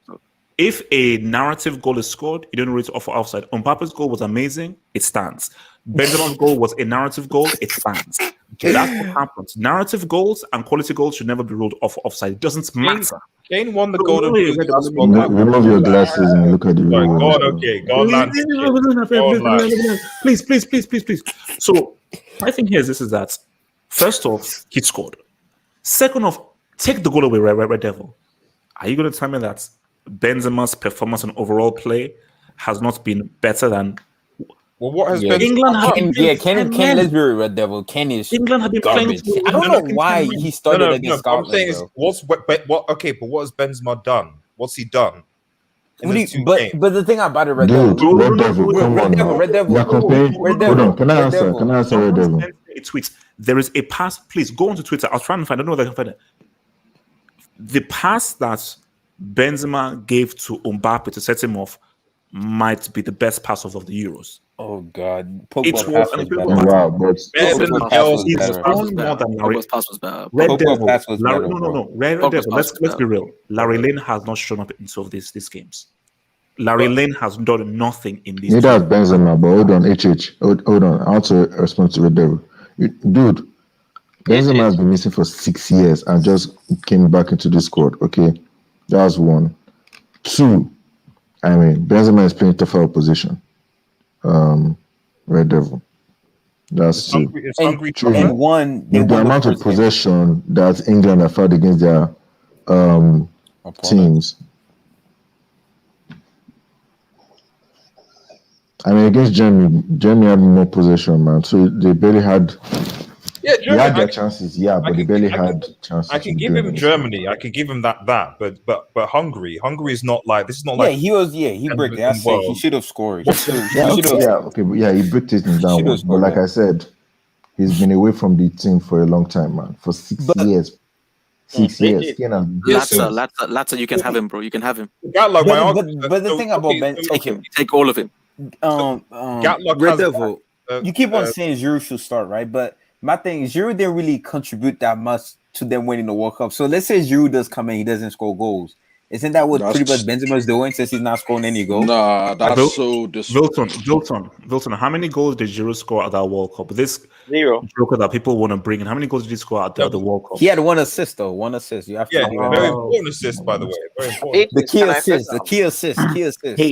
He ruined one of the best assists. Mbappe's assist. He bricked it. But thank you. Is Kane coming back from an injury because he doesn't look the same? No, he's fully fit. Wilton, relax. He's as did you see what he did against Leicester? Come on, man. Wilton, he is as filled. He's as fit as a fiddle. Maybe he's still suffering from loser syndrome. I want to have this. I want to say, if he scores, these guys are coming for you, right? If who scores? If Kane, Larry Lane. If Kane scores, you're screwed, right? No, I'm not. Jamal, he has to score in a semi. Oh God! That's my thing. Always semis, always finals. Always. His name will be Larry Lane henceforth until he scores in a Euro semi, Euro final, World Cup semi, or World Cup final. What if he gives the key assist in both semis and finals? No, he needs to score a goal. Maradona didn't score in the World Cup final in the semi-final or the final. Listen, he's a striker, bro. He's got to score. Yeah. What do you assist? What HH is trying to say is Timo Werner's better than Hazard because Timo Werner scored in the Champions League semi-final. That's what he's trying to say. That's what you're trying. Yeah, that's just using the logic that you're using because Timo Werner scored in the CL. Wait, HH, what was Zard on the eye test last game? Not the real Zard, the fake one. I think it was around like 91, 92. No, it wasn't. Oh, that was 91, 92 Zard. You're talking about Thorgan, right? You're talking about Thorgan. You're talking about Thorgan Zard, right? Thorgan Zard. I told you the real Hazard. That's the real Hazard. Respect Hazard, please. Why is none of these shit trash? Easy. I need to read these dubs before we have 2 more topics. Let's read these dubs. So, from your boy, say What the heck? Wilton, bro.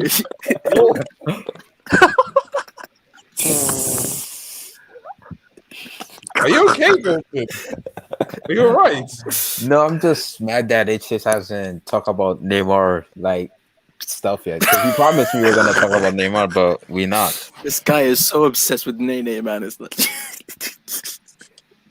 Okay. he got possessed. He got possessed. Moving on swiftly. Sage, thanks for He the actually got Sage. possessed. Sage says a team called Hamburg has won more UCLs than Man City. Let me repeat it again. Yeah, A team called Hamburg who sell hamburgers Speak on it. Yeah. have won more Champions League than Man City. Say it again. Say it again. Guardiola, after this Euros has finished, I'm coming for you. And Nottingham Forest have the same amount of CLs as Chelsea. This is only the beginning. This is going to be 10 months of pain. 10 months of pain. Hamburger. From Martin Second division Rosario, of Bundesliga, yo. Hamburger. From Martin Rosario, who says, "Rest in peace to Juve legend Gianpiero Boniperti." By the way, rest in peace, man. Rest in peace to Mr. Gianpiero Boniperti. Guys, let's now go to Copa America. Wait, you still didn't answer the questions. Should Giroud start in that Portugal game over Benzema? No. This is my favorite segment, guys. Favorite segment. Guys, there is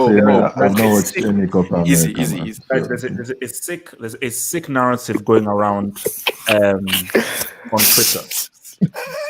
And the sick narrative going around on Twitter is, as long as Messi plays well and does a few pieces of skill, he will maintain that he's the GOAT. So it doesn't really matter whether Argentina fails to win the Copa America. As long as Messi plays well, the narrative is his players are trash, they're garbage, they're from an old folks' home, and Messi is playing by himself.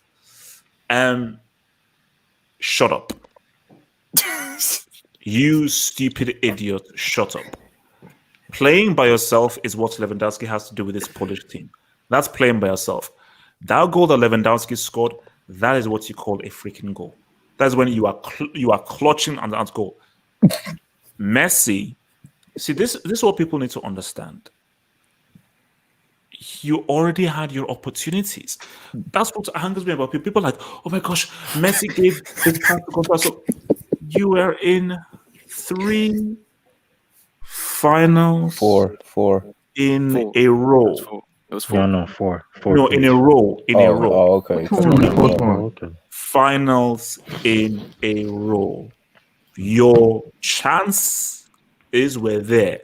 Once you get to a final, it's one game. Ronaldo dropped 2 Gs in our old World Cup because Ronaldo was I'm not going to rely on anyone. I'm going to put this upon myself. He's a striker, but who's a striker? Ronaldo was number 9.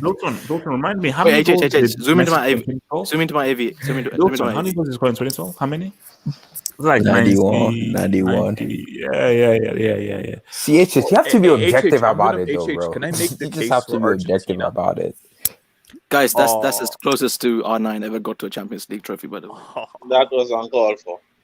That's harsh. That was really That's the closest he ever came. You disrespect, yo. You that disrespect. Argentina could win this. I keep on asking this question again. So first off, who here thinks Messi will win the Copa America with Argentina? I will, and I'll convince you. Undisputed. Only undisputed thinks so. I'll convince you guys. Everybody knows where I stand. Everybody knows where I stand. Undisputed. I want your crack, man. I need Everybody knows where I stand. I'll convince. Okay, Vilton. First of all, convince you know you're not going to through the rest of Wait, let Undisputed talk. First, no. Okay, Undisputed, before you go, Sean, I follow you on Instagram. Wait, hold up. Sean, I follow you on Instagram and I view your Insta stories. Can you stop posting stuff about Lionel Messi? Yeah. Sean not scored a goal in a World Cup knockout. No, he doesn't. It's like it's his baby mama or something. Messi retires without a major. Whoa. Sean, if Messi retires without a major international crown for Argentina, Did you kick him out? So Sean, it doesn't matter how many Insta posts you put, it doesn't matter all the kind of stuff that you put. And yes, Sean, I saw you playing Mario Kart. I would whip your ass with Princess Peach, with a baby Peach on a Mario Kart. What is going on, It bro? is not freaking happening. Please to invite accept what it Sean is. in here. Sean, So, if you're listening, No, come in here. please, I can't have Messi. Wait, did you I'm kick gonna make Cora my out? case. Wait, You know what? let him talk. Let him Okay. First of all, why the hell? Okay, can we agree? Argentina is the second best team in South America, right? Is that fair? Did a what? They're the second best team in South America. What kind of a knockout tournament are you guys having here where the second best team has no chance of winning?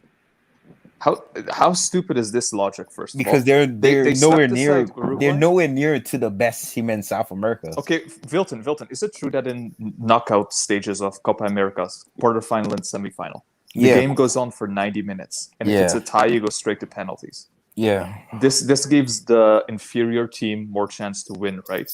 Technically speaking, because you don't have to play an extra 30 minutes, you can go straight to the lottery of penalties. I could easily see Brazil getting knocked out by a Chile or a Uruguay, even though you guys are amazing. But even then, I remember Argentina playing Brazil, I think it was about a year ago. And remember when I think Messi shot the penalty, Alisson saved it, and then Messi scored the rebound? I think, Vilton, do you remember Bro, are that you really game? talking about that freaking Arab Cup? No, I know. It was an Arab Cup, but the thing is, right? It was pretty much fully fit team against fully fit team. It doesn't count, bro. I know, but we didn't take that game serious, bro. We let Messi have that cup, bro. The thing is, the way I see it is the way that Brazil plays, and this is just we'll see if they play Argentina, Brazil play. But my theory is the way that Brazil plays will suit Argentina better than someone like Uruguay or Colombia, because you guys play expansive, and you guys start with Fred and Paqueta in midfield, right? Shout out to Fred. Shout out to Fred, man. No, you Respect guys Fred, do. respect You Fred. start with Fred and you start with Paqueta and midfield, and you Respect play Mr. Fitz, an though. expansive football. Now, I want you to be Casemiro. honest here. Which midfield? If you have an expansive game, which midfield is more likely to keep to control the ball?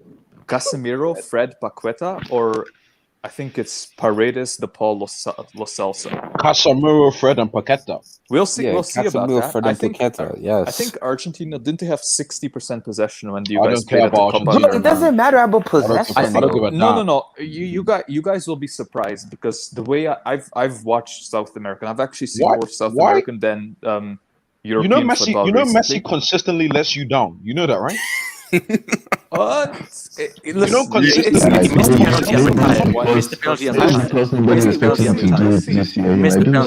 Okay, my prediction could be totally wrong. My prediction could be totally wrong. But the way I see it is that if Brazil plays Argentina, I think it will be a surprisingly good matchup for Argentina as opposed to Chile, which is just a horrible matchup. If Argentina faces Chile in the knockout stages, they are screwed. They're completely screwed. But against Brazil, I honestly... I don't see it on it. Especially Ney's motivated to win it because he know he has to win it because of this clown that named Double H says he doesn't have an international Funny thing is, his sister's on the line. His sister's on the line. If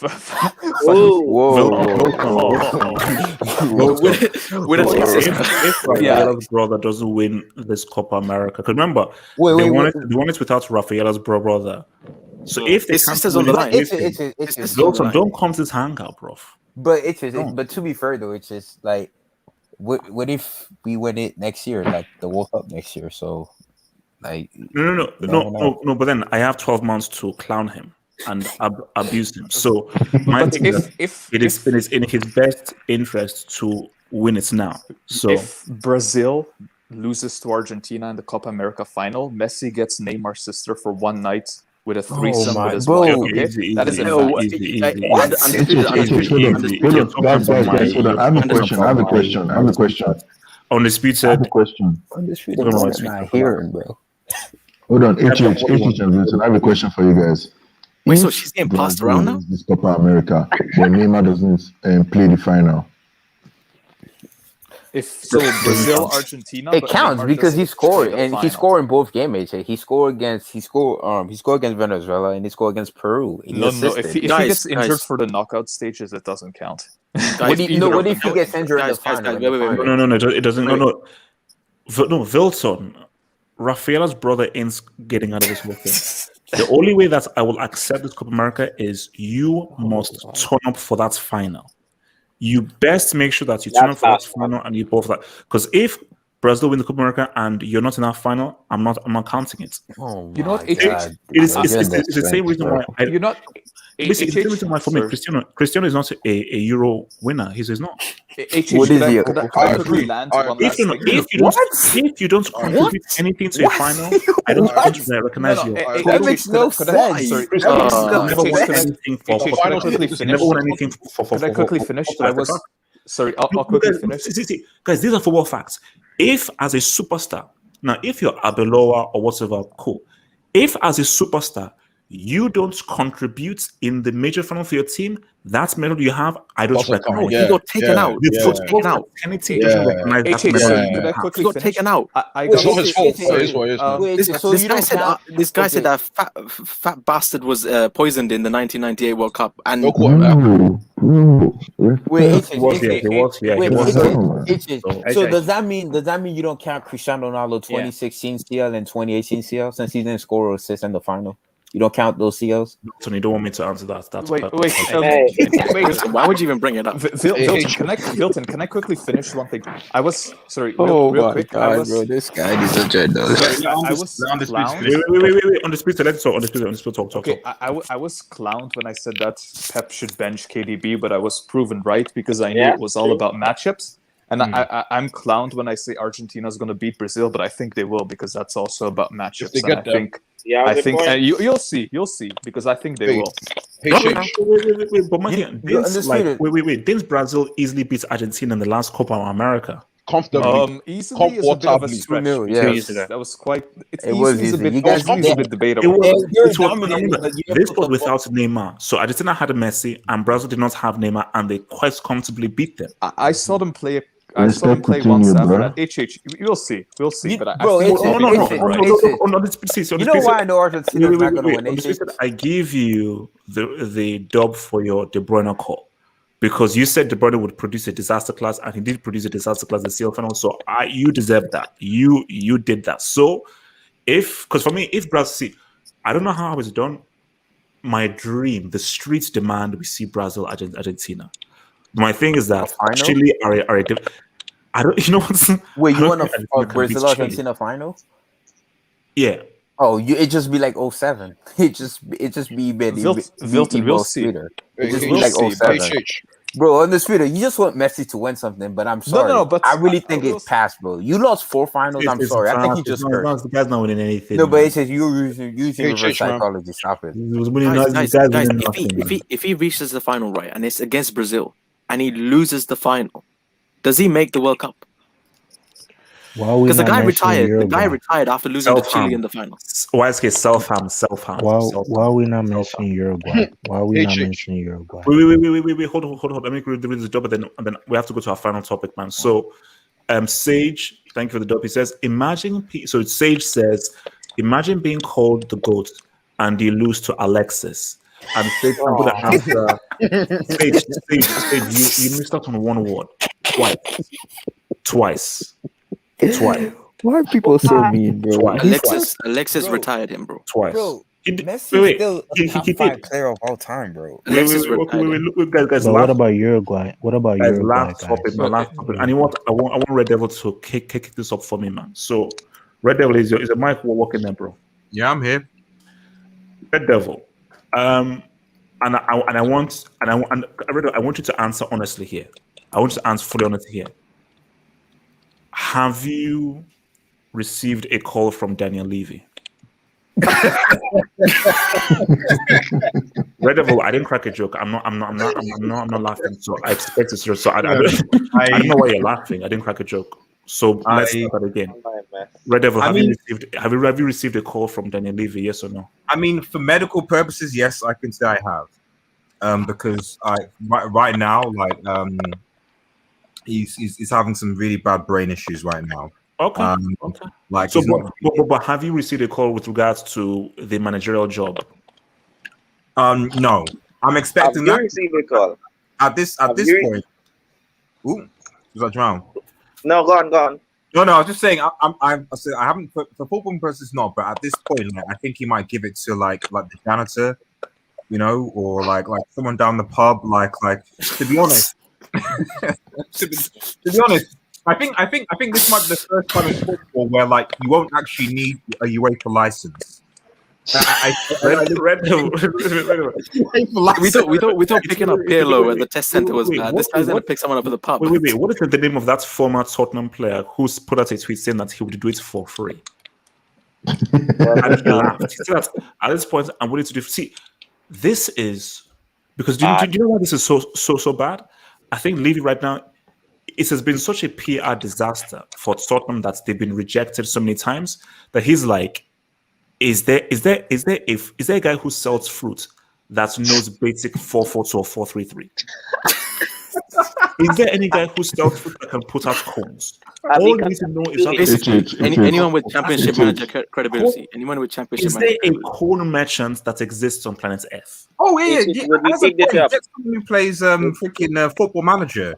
That's it. All you need is a football manager background. One season on football manager, and you're qualified. Okay. So let's go through the names. Hold on. So we had Conte, Poch, Fonseca, Ten Hag, Gattuso, Flick. How about the manager they have now? Wait a minute. Red Devil. They offered Flick. Yeah, Fonseca. Wait, they offered Flick as well? Yeah, in the early. Pochettino, remember they wanted that's what I heard Pochettino to too. come Yeah. back. Yeah. No, they Pochettino. Now to they're come back. they're by Ernie now. This is Uncle Mo tax. I think they tried to approach Brendan Rodgers. Well, Brendan Rodgers like, I'm not gonna. I'm pretty sure Mourinho cursed them. But see, guys, this is where it gets complex here, because you see, before the Euro started, I said if you're Kane, you're like, bro, I'm out. But the issue is that Kane, you should still say that I want to go up. But what if Kane has a crappy Euros? Does he still have any cachet to still be like, yo, guys, come get me? Yes. Yes. Somebody said he's playing crap to keep his price low. or just make it.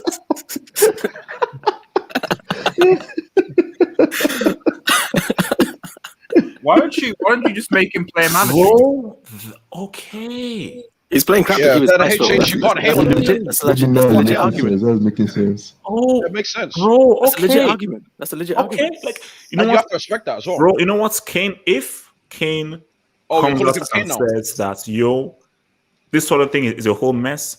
Nobody has 150. If I lay a brick, guys will say, look, Daniel Levy, this guy has been trash and so forth. I think that's always trash.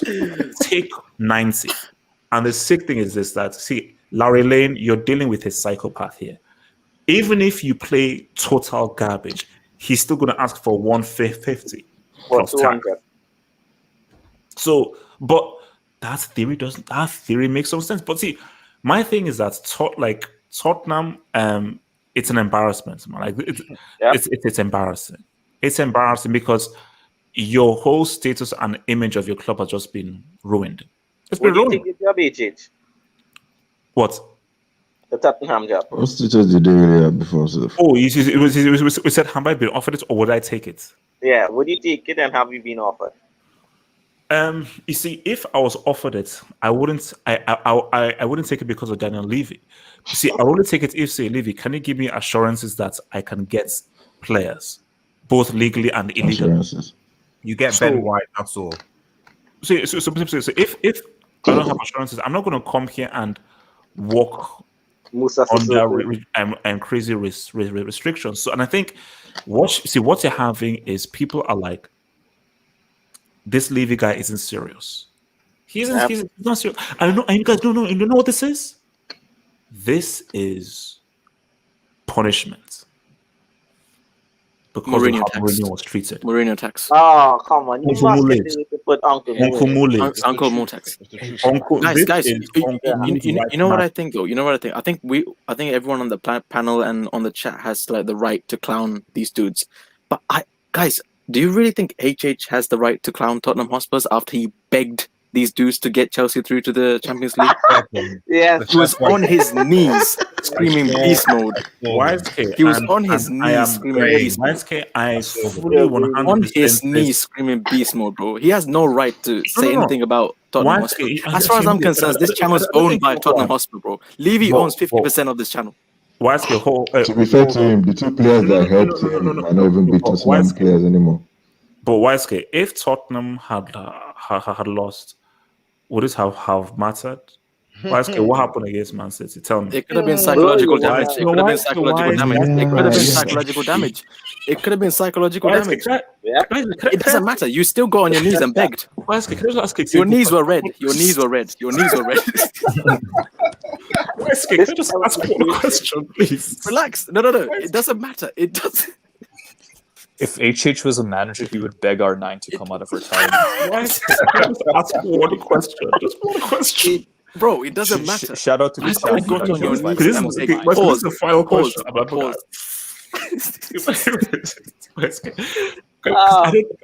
I've got amnesia. And everything. I do too. But I remember you getting on your knees. HH. Wait, can I ask you a question? Hold on, guys, hold on. You see this guy? The guy keeps talking about, I attract people to my channel and whatnot. Dude, you are the reason. You are literally the epitome of the people you attract, man. You have selective amnesia, like you just said. YSK said that we had to thank Tottenham because Tottenham helped us get to the CL. But my thing is something happened. No. What do you mean? What do you mean? We have to. You did thank them. I don't know. You did thank them. You thanked them personally on the stream. You said, "I have no problem in thanking Tottenham." That's what you said. That was your words. I have receipts. I have receipts. No. No. That was before you won Champions League. Am I right or am I wrong? You're wrong because you said that. Before you won the Champions League. All I can see is you know what? It doesn't matter. It doesn't matter. You still got on your knees. Tottenham helped you with the mentality, man. It does not matter. They put no pressure on you. Chelsea play with pressure all the time. On the speed to talk to me. HH, one last question. It really has nothing to do with this debate, this whole argument, but I still want to. Since you were on Twitter, you were like, I would challenge anyone to an R9 debate. I still want that R9 Maradona debate, by the way. We'll have it. The reason why I will not get into an R9 debate is because it will get too violent, too rude, and too passionate because it's too personal. Because honestly, what will happen is it will end up with me shouting, screaming, not allowing you to finish off any of your points, and I'll not accept any points. Which one of them has a seal? Which one of them has a seal? Which one of them won a Champions League? Remind me when they won a Champions League. Can I ask you a question in panel? Would this whole Spurs job, just back to top of the Spurs job, would it get so bad to the point that like Levy will have to actually look at other sports managers? It's like we have to go into like rugby, like Bill Belichick. Like I run out of football coaches to go to rugby, cricket. He'll contact Novak Djokovic. Red Devil. If I see either Phil Jackson, Ty Lue, or if I see Shane McMahon, hold up a Tottenham jersey, this club should be disbanded. No, hold on. Red Devil, you play Football Manager? I do play Football Manager, yeah. Sometimes. Okay, yeah. You know, whenever you're searching for like guys to replace the adverts, and you see some guys with 2 stars, 1 star, then you now see the grey stars. That's the grey stars. Yes. Then you now see national license. Yes. Then you now see. Then you now go to manager/physio. Then you now go to manager/janitor. Because I think it's to the point where Levy will now start going through to say, hey, like, would you like to be manager of Tottenham? And guys are like, no. It's the point where you go to a homeless man who has no money and they say, bro, do you want millions coaching Tottenham? And the homeless man is like, no, get out of my face. Either give me something to eat now or get out of my freaking face. I don't want millions. See, Levy, it's a point now where like it's now the cool thing to do is to reject Tottenham. So guys are now doing it for laughs now. Because guys say, wait a minute, if 6 people have rejected it, why do I want sloppy 7s or sloppy 8s? Because that's what they say right now. And my thing is, guys, I'm sorry, this is karma. This is karma for what they did to your boy Mourinho. Guys, I am starving. I need to go and finish the game. Wait, hey, one minute. I need to start watching Godfather of Harlem. One minute. Yeah, what? Before you go, HH, where's your shame, man? Where's your shame? Shame in what? So you do know Giroud's Champions League winner, right? So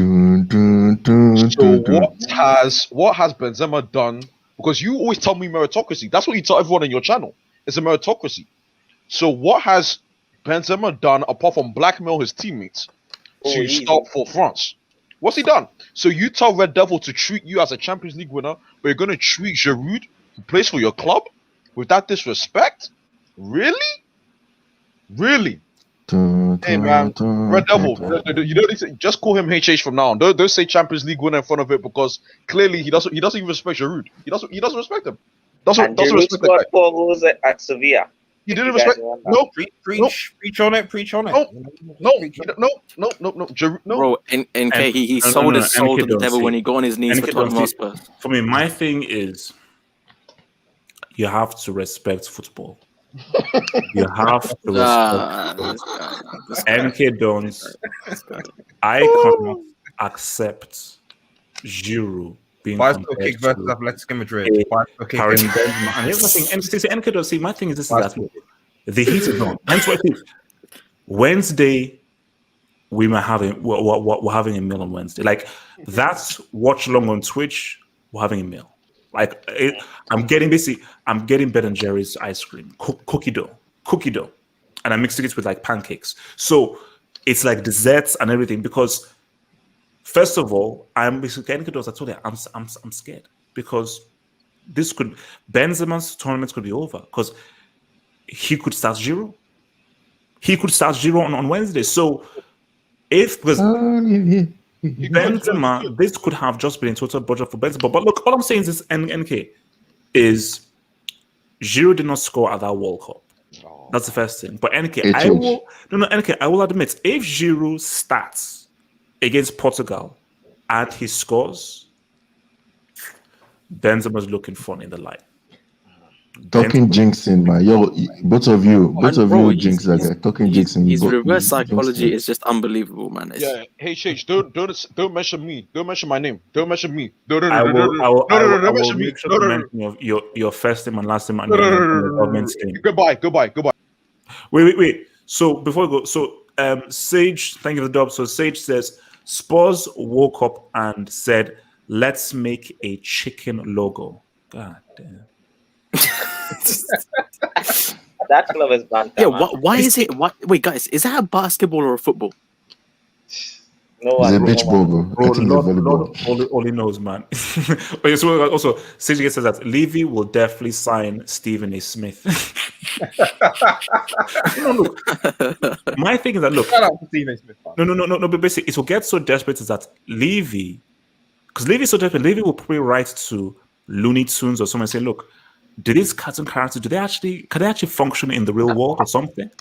So they say, look, man, if you're gonna get like Goofy, Daffy, or Mickey just to as an interim, they will do so. Basically, Tottenham, I hope you find a manager at least by this time next week, because if this season starts and Tottenham don't have what happened to the Mason dude? What happened to the Mason dude? Guys, we'll see you guys on Sunday, guys. Peace.